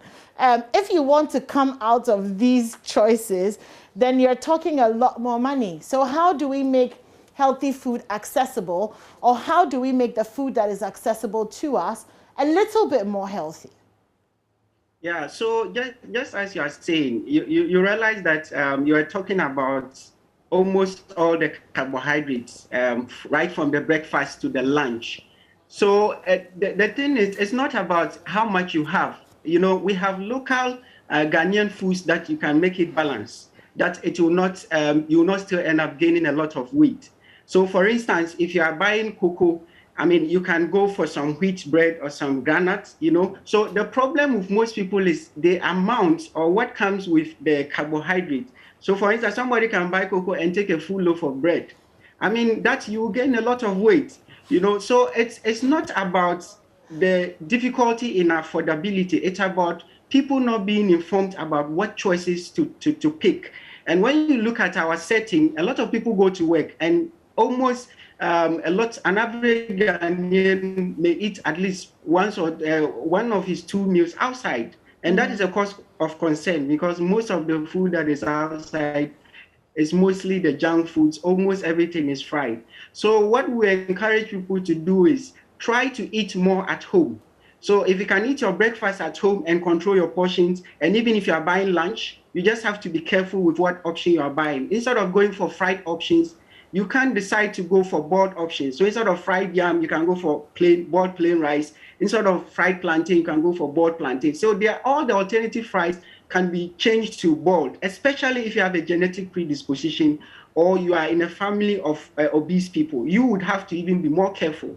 And then you look at the physical activity part to be able to balance in to help you to balance your weight. So it's not that our diet is actually bad. The problem is about the balance. And because of urbanization, we have moved from our complex carbohydrate, which is our traditional food, and we are now eating a lot of junk foods. because a typical average plate may be about 15 cedis, and you know what they put in? It's a whole lot of carbohydrate and protein. Yeah. And that's where the problem comes in. People buy that and they have to finish it because they think they have spent money. But that excess you are taking would end up being inside. So the question you should always ask yourself is it better to leave the waste outside than to put it in? If you are full, that is it. You can leave whatever is left and share it to somebody. You don't need to be consuming all those amounts of carbohydrates, especially those that are bought outside. Okay. Albert, I just want to come to you for a second. This morning we are supposed to be having a conversation with Uncle Label White on his new book, Let's Talk About Sex.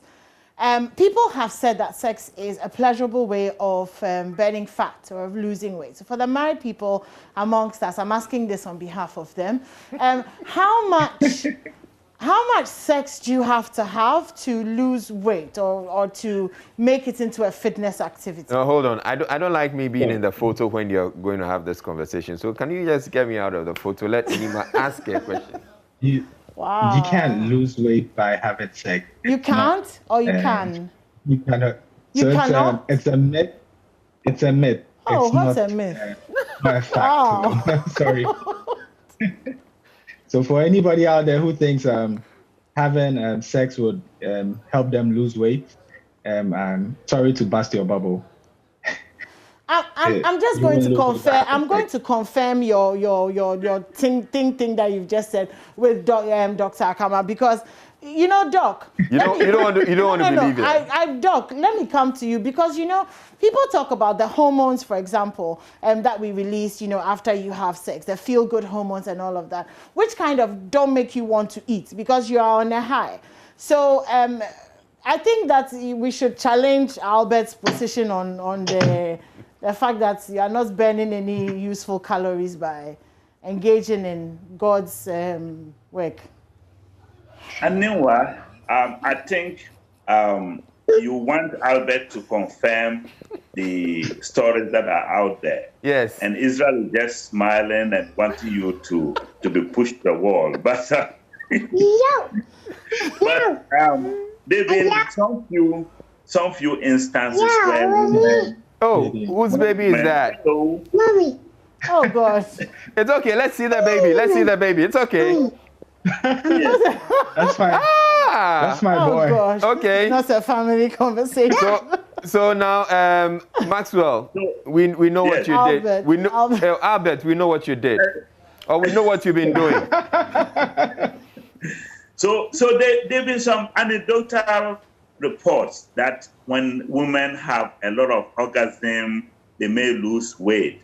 But that is not really true. And you need to have a lot of activity to get to that level. You know, sex is a very physical activity.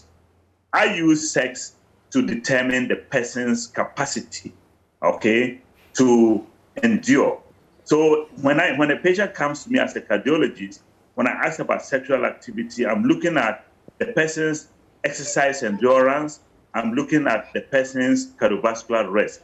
So I use sex in that light, not so much for weight loss. Please explain.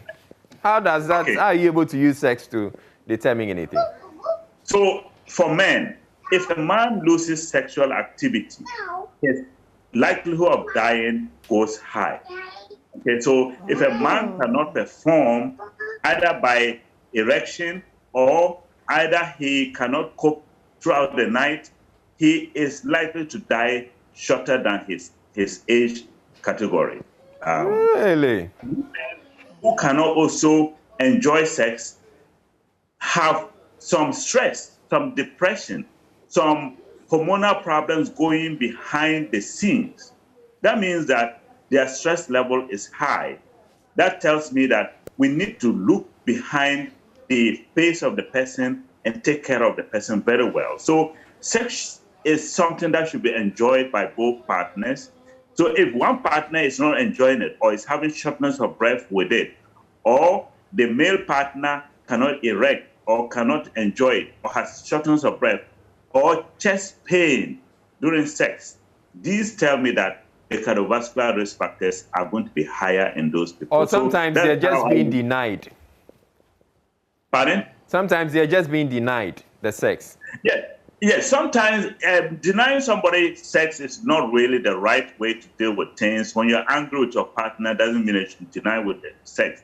Because, you know, in as much as you will use sex to bargain, you also know that it's a human relationship, it's a biological requirement that we should copulate once a while if you're married in the right sense. So marriage needs to be lubricated with all of these things, not just providing food for the family, but taking care of the woman. And then the woman, not just providing food for the man when he comes home, but making sure that he's satisfied.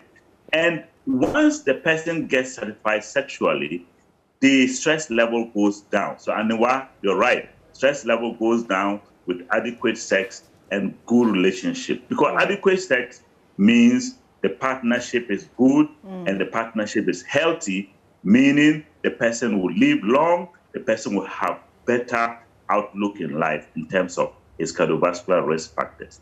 Having said that, I wanted to add the fact that we say what we add to the food is not just the main thing, but what we drink with the fufu. Okay. So when you go and exercise, say somebody exercises once a week, Saturday, he goes to climb the Eburi mountain. Then when he comes down to the ground floor, he goes for a big bowl of fufu with all nations, and then he gets 3 claps, or 3 stars, or 3 golders. You just undone everything you've done for the last 1 year, okay?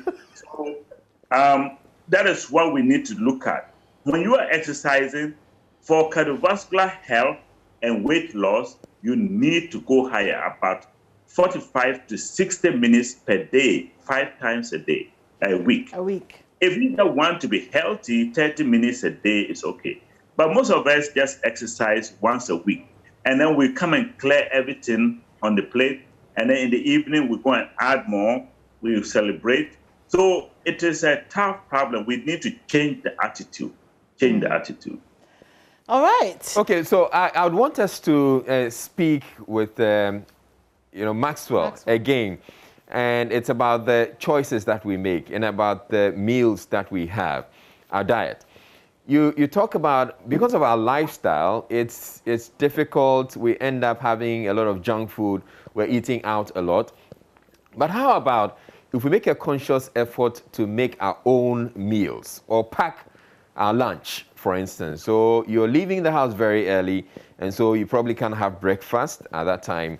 But how about if you pack your breakfast or if you pack your lunch so that you know that you're eating, you know what you're eating, and you're not ending up with so much junk food? Maxwell. Yes, so I think that is one of the best options and way out, to be able to take your food from home to work, because that will really help. That kind of reduces your risk of eating outside. Now, as to what you take to work, for instance, it depends on you, the individual, and your food preferences. Some people want a tea, others want a porridge. So the local Ghanaian cereals are options. You can have oats, you can have Tom Brown, you can have millet porridge. However, what should come with it should be well balanced. Okay, you can go for wheat bread. Some don't really like the wheat bread, what we call brown bread. If you don't like it, fine. You can still go for your butter or sugar, but just reduce the portions for a pack of breakfast and a little amount of sugar and some amount of milk. When you are looking out for milk, you look out for the low-fat options. You know, so there are a lot of milk brands that are now having alternatives for low fat, especially they normally label it as green for most of the companies. So you can go for those options. Now, talking about milk, there are people too who put in a lot of milk. Somebody can put in a whole tin of milk in his tea or porridge. That is also of concern, because even in as much as the milk is low fat, there's still calories in it. And when you take a lot, you end up gaining a lot of weight. So that balance has to come in. So you can put in some milk, but not too much. Now, the amount you put depends on your level of activity and what you do. Now, going to lunch, when you are packing lunch, you need to look at complex carbohydrates. People don't like brown rice. Fine, if you don't like brown rice and it's just white rice, you can still add a lot of vegetables. For instance, kontomire, which are local Ghanaian stew. It's a very healthy meal, provided you can limit the oil. So if you have your white rice with contumely, you are eating a lot more balanced diet, even though you are eating white rice. And that can come in to help. If it's fufu you want, you can go for light soup that is made with fish, so that you don't put in a lot of meat. Even if you limit the fat, you go for the lean options. So these are alternatives that you have. And watch out for the portions. The portions are very important for me, because as long as you don't look at the portion control, you are still going to miss it. You may end up still gaining weight. And then when you come back home, then because you will be late by coming back, because most people come back home late. So that is where the emphasis should be. Your meal should be less in calories, right from depending on the day. So breakfast should be a little more heavier, lunch in that same manner, because you'll be working. But in the evening, it should rather be less.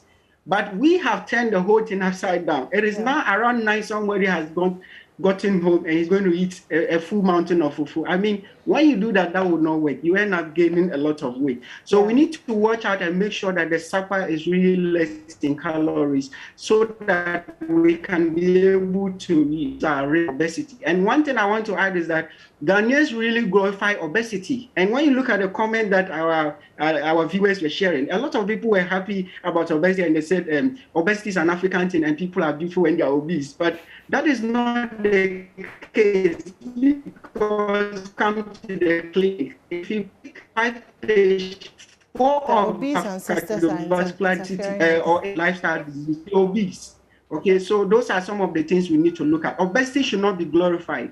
And when you have a relative who is losing weight, do not intimidate the person and think that the person is not having economic issues, or the person having marital issues. That's why the person is losing weight. That is the right way to go. So we need to educate the general public about the risks of obesity, and letting people to accept that losing weight is the right thing, so that our cultural beliefs and other things do not affect the rates of weight loss. Because when we keep allowing people to become obese, then we are heading towards a much dangerous terrain, because obesity is highly much associated with diabetes and other chronic diseases. Okay, thank you for that, Maxwell. Let me just ask Albert my very last question.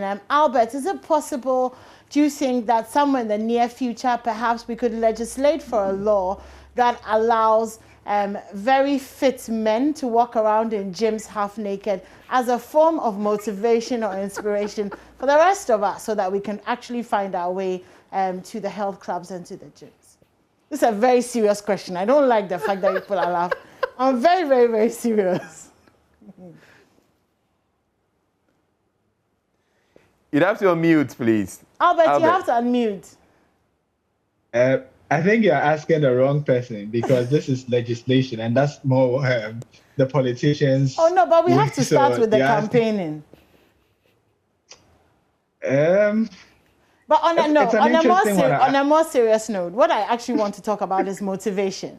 So it's my way of asking you that, how do we motivate people to get out there to work out? When you go to the gym, last night I passed through a gym at Jolu, and you see people who are fit.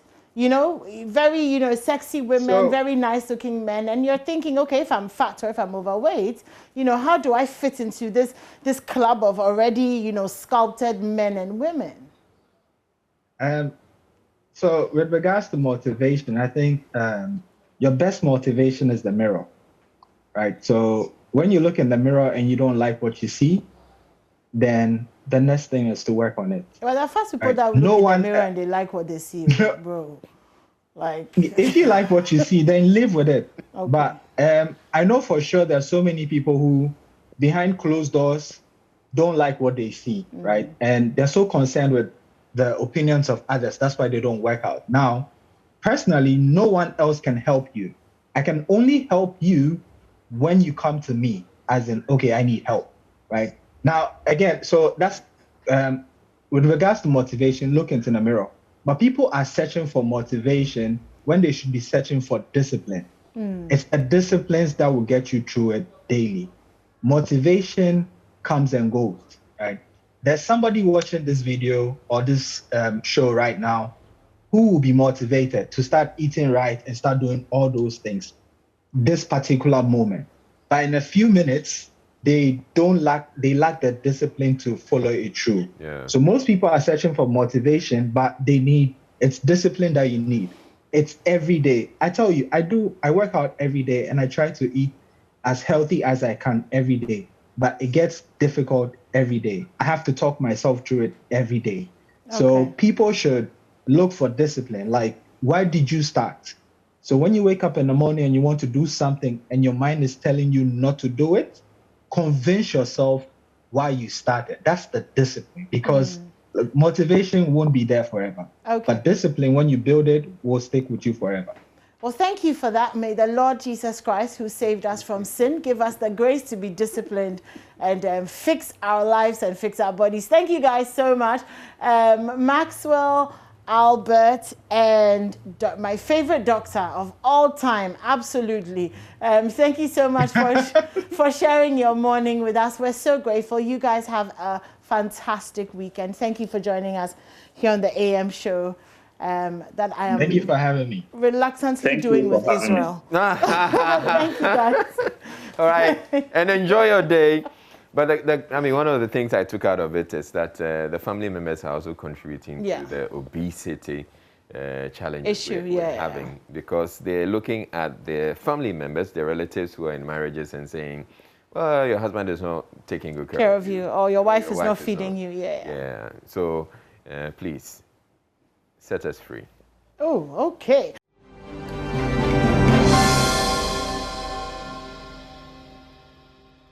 Anyway, let's move on. Now, the Teshi Wolomos shrine was set on fire. Not sure if you've heard about it, but that's what's been happening. And this happened on Thursday. It destroyed all the properties there. Manuel Kuranting is joining us from there with more details.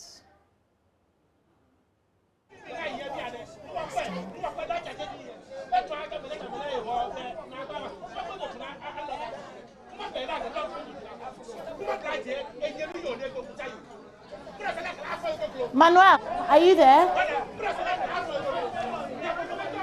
Manuel, if you can hear me, can you tell us what's going on there right now? Anymore, if you can hear me, well, there's tension brewing here in Teshi this morning.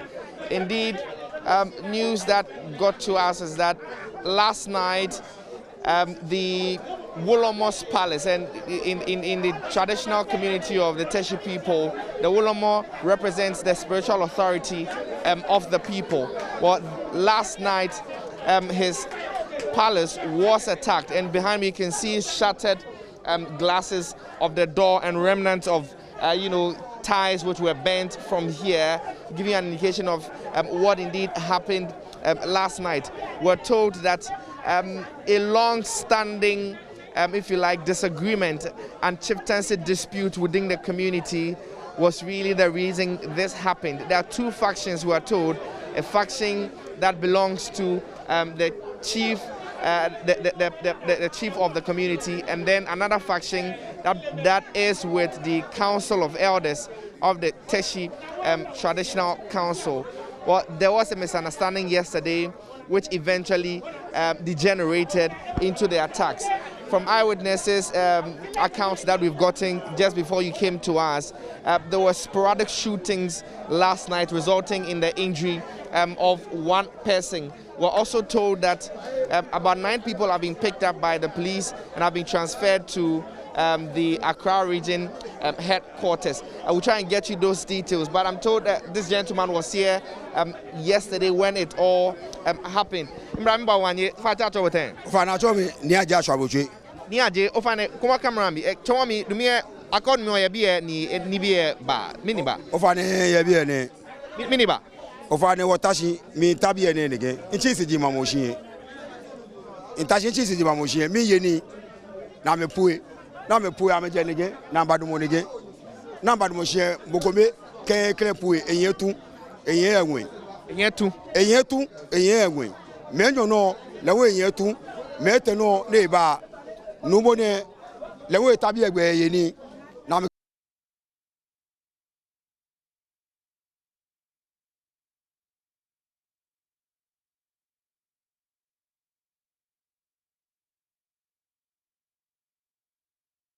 Right, we seem to have lost Manuel there, but he was just explaining how the gentleman he was speaking with says he was seated last night, and whilst seated, then the people just emerged.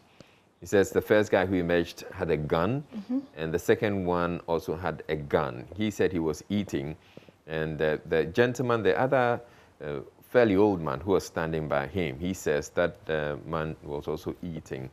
It was at that point that we lost the connection, but he's back. Let's hear more of what Manuel has to tell us. So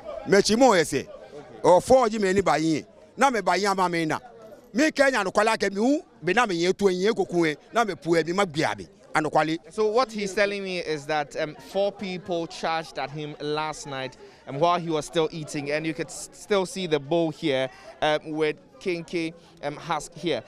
And he tells me that when they came, they were wielding guns, and one of them, whose name he mentions as Atar, gave an order for the remaining of the other ones to shoot, and then they began shooting sporadically. So he told this other gentleman who's standing right here, was also here at the time, to move into the house. And so they did move into the house, and then allowed these 4 gentlemen to do what they've done here, as I described to you earlier, burning down this particular house.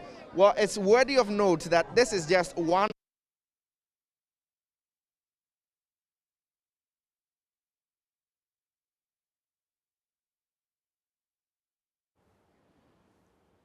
All right, so we've lost the connection again. It's a bit unstable, but I'm sure we can get back to Manuel, and he's going to be telling us a lot more about it. Essentially, there's been some arson, or suspected arson. The shrine has been burned, and we're hearing how all that happened. We'll take a break, and hopefully by the time we come back, we would have restored the connection to Manuel. Do stay tuned in.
You're my provider.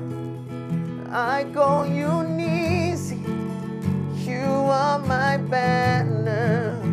I call you Rafa, you are my healer. Lord, you're my everything. I call you Jireh, you're my provider. I call you Nisi, you are my banner. I call you Rapha, you are my healer. Lord, you're my everything. Oh, yeah, my tingina. Oh, yeah, my tingina. Oh, yeah, my tingina. Oh, oh, yeah, my tingina. Oh, yeah, my tingina. Oh, yeah, my tingina. Yeah, oh, yeah, my tingina. Oh, yeah, my tingina. I call you Jireh, you're my provider. I call you Nisi, you are my banner. I call you Rapha, you are my healer.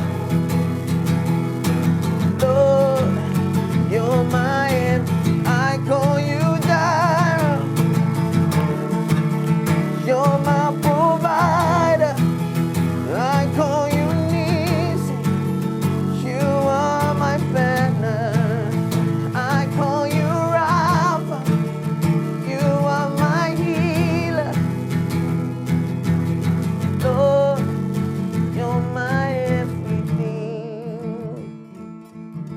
Lord, you're my everything.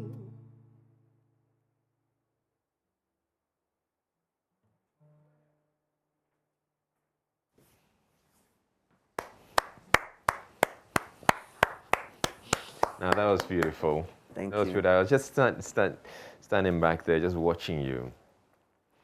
And I'm wondering, how come, is it just me who hasn't met Neo Date before? Because my colleagues seem to know you so well. Where have you been?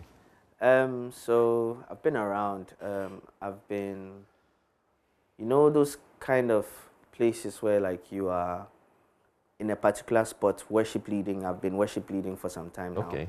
For how long now? For, let's say, close to 6-7 years, but in different places. Oh, okay. Yes, so I only came out with my debut single last year, and it's taken me some time to come out with it. Basically my waiting period, my just like a cocoon and a butterfly, yeah. So I'd love to hear that debut single. We'll come to that in a bit, but let's get to know a bit more about you. Right. Who's Neo Date? So my full name is Neo Date Ashon Lamte. Okay. I'm a civil engineer by profession. I'm a worship leader, vocalist, guitarist, spoken word artist. Basically a lot of artsy things. All right. I was born here in Ghana. I stayed in the UK for a bit, and I'm back. Yeah, basically. Okay, so you still do the civil engineering as a full-time job? Yes, I do. Okay, what do you have your own practice, or you? So I work for, let's say, it's my boss. I work for my boss. The company is called Tao Consult Limited. Okay. It's at Asylum Down. Okay. Yeah. And where do you fellowship? I fellowship at Hope City, Accra, Hope City Church, Accra. So that's where you lead the worship? Yes, currently that's where I lead the worship.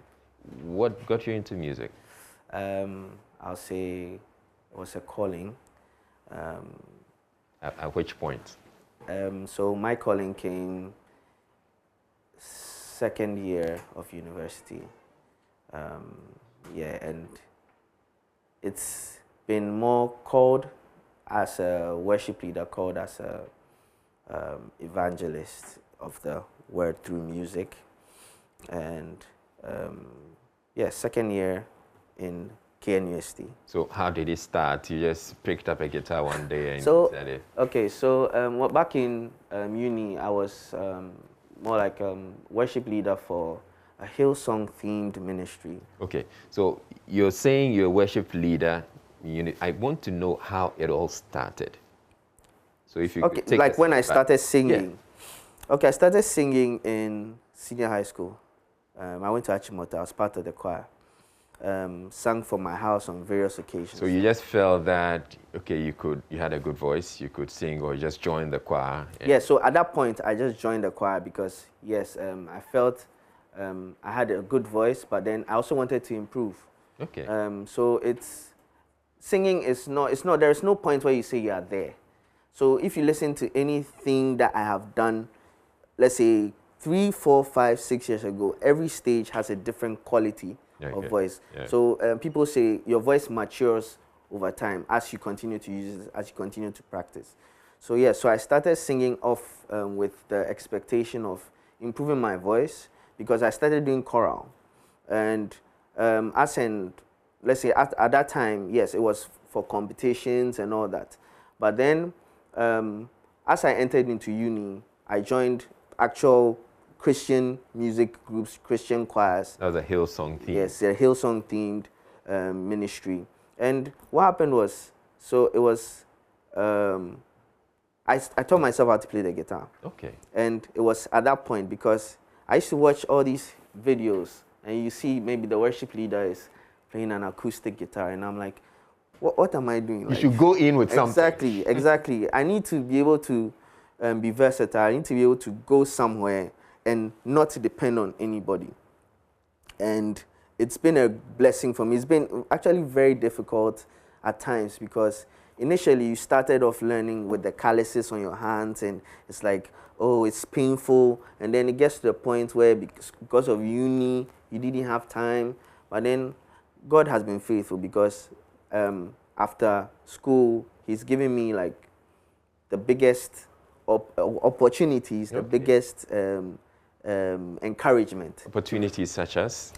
So I happened to serve at Hillsong Church in Birmingham in the UK. Oh, cool. And I was part of the worship team. And that actually, before then I was serving at ICGC.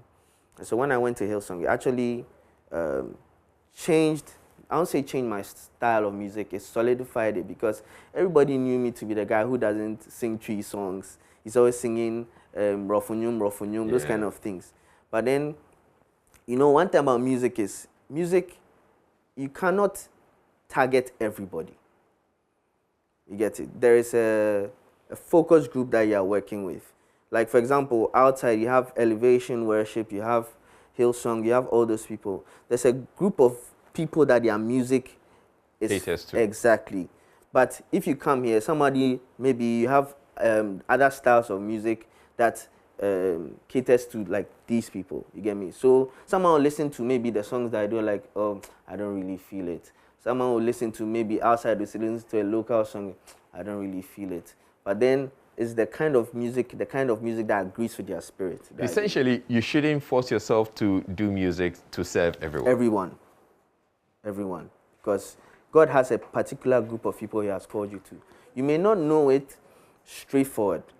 You get it? But then with time, you realize that my music is appealing to these people. People in this aspect are being blessed. Yeah. You get it? It doesn't mean your music because the other people are not being blessed, your music is bad, you get me? But then it's not always, the Bible talks about the fact that he sends his word out and he accomplishes everything that he's supposed to do. So if you are that mouthpiece, the word that has been sent out is for a particular person, for a particular group of people at a particular time. Tell me about your debut single. Okay, so my debut single is called No Other Name. I wrote it last year during the COVID season, but then it was just in the midst of all the the fear going and panic going around, God God just like actually spoke to me to bring out something that declares His name, because there's a song that goes like, "I'll praise you in the storm." So in the storm of everything that was going on, there is something that we still should be thankful for, that Jesus Christ came to die for us, that God is there and He'll never leave us or forsake us. So the title of the song is No Other Name. So this No Other Name, was it just you with the guitar, or there were other instruments, or it was produced, like you go into a studio bringing others on board? Yeah, so it was actually produced going in, like in the studio. The studio is called Bem Bem Studios, and yeah, so one thing I believe God does for me is anytime He gives me a song, He actually gives me how the other instruments are supposed to sound. So it was more or less, okay, I need a group of people to play for me. Let's sit in the studio, let's work together. This drum playing, no, I don't like this. This is not how it's supposed to be. This, keys, that kind of thing. I'm asking because I would want you to perform that, and I'm wondering, are you just going to do it all by yourself, or you have to play? Yeah, it's not a song that is fully dependent on full instruments. Okay. So I can just do an acoustic version. Okay. All right, so let's go with it. Okay. No Other Name.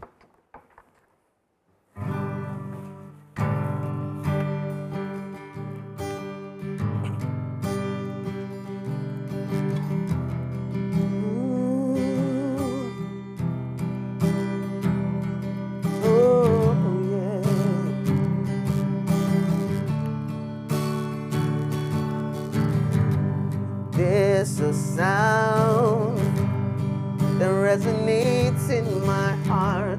There's a name that changes everything around. It's Jesus.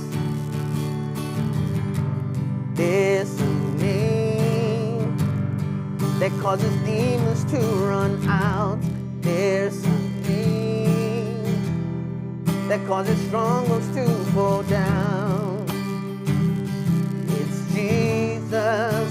There's no other name like Jesus. There's no other name I know.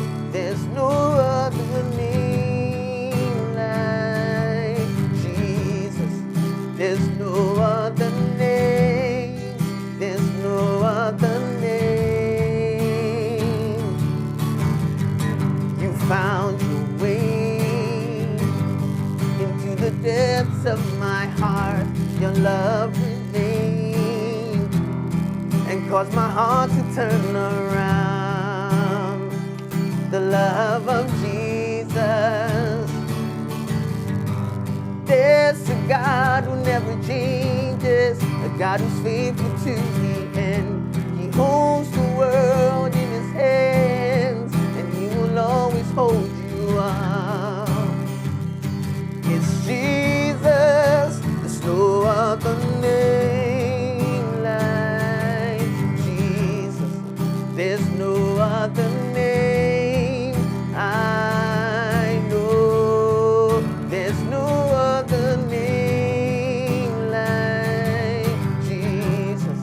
There's no other name. There's no other name. Demons will tremble. Chains will be broken. The battle is finished when we call Him. The God who fights for us is stronger than armies. There's power in His name. He's the one who broke the grave. Demons will tremble. Chains will be broken. Battle is finished when we call Him. The God who fights for us is stronger than armies. There's power in His name. He's the one who broke the grave. Oh, there's no other name like Jesus. There's no other name I know. There's no other name like Jesus. There's no other name. There's no other name. Thank you very much. I love the feeling of being in the presence of the Lord. It just takes me there. Thank you very much, and I'm sure those of us who are watching are also feeling same. Now I've heard you perform this one. The viewers have seen that. I also want them to have a feel of what the actual music is like, and so we're going to play. Let's play a bit of that.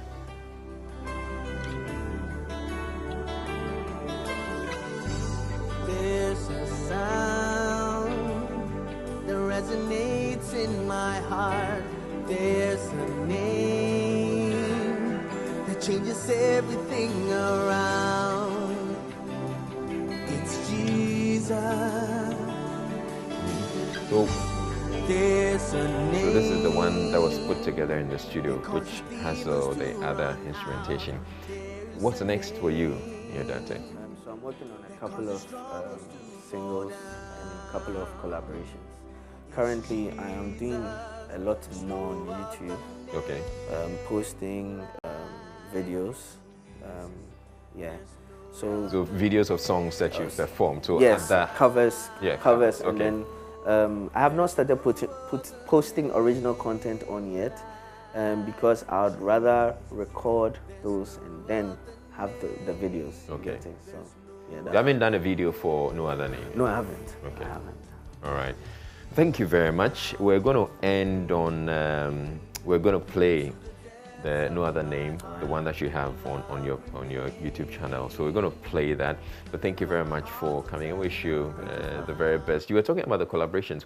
Quickly, who are you collaborating with? No, you want to hold on? I'll hold on to that. Okay, you didn't want to give us a scoop. Okay, but thank you very much, Nyodate, for coming. And thank you all too for watching the AM show. It's been great having you, myself, and Nimwa this week. Next week, we're back with more on the AM show. Nemeze is the name of the game now. All right, so we're leaving you with No Other Name, as was done in the studio by Nyodate.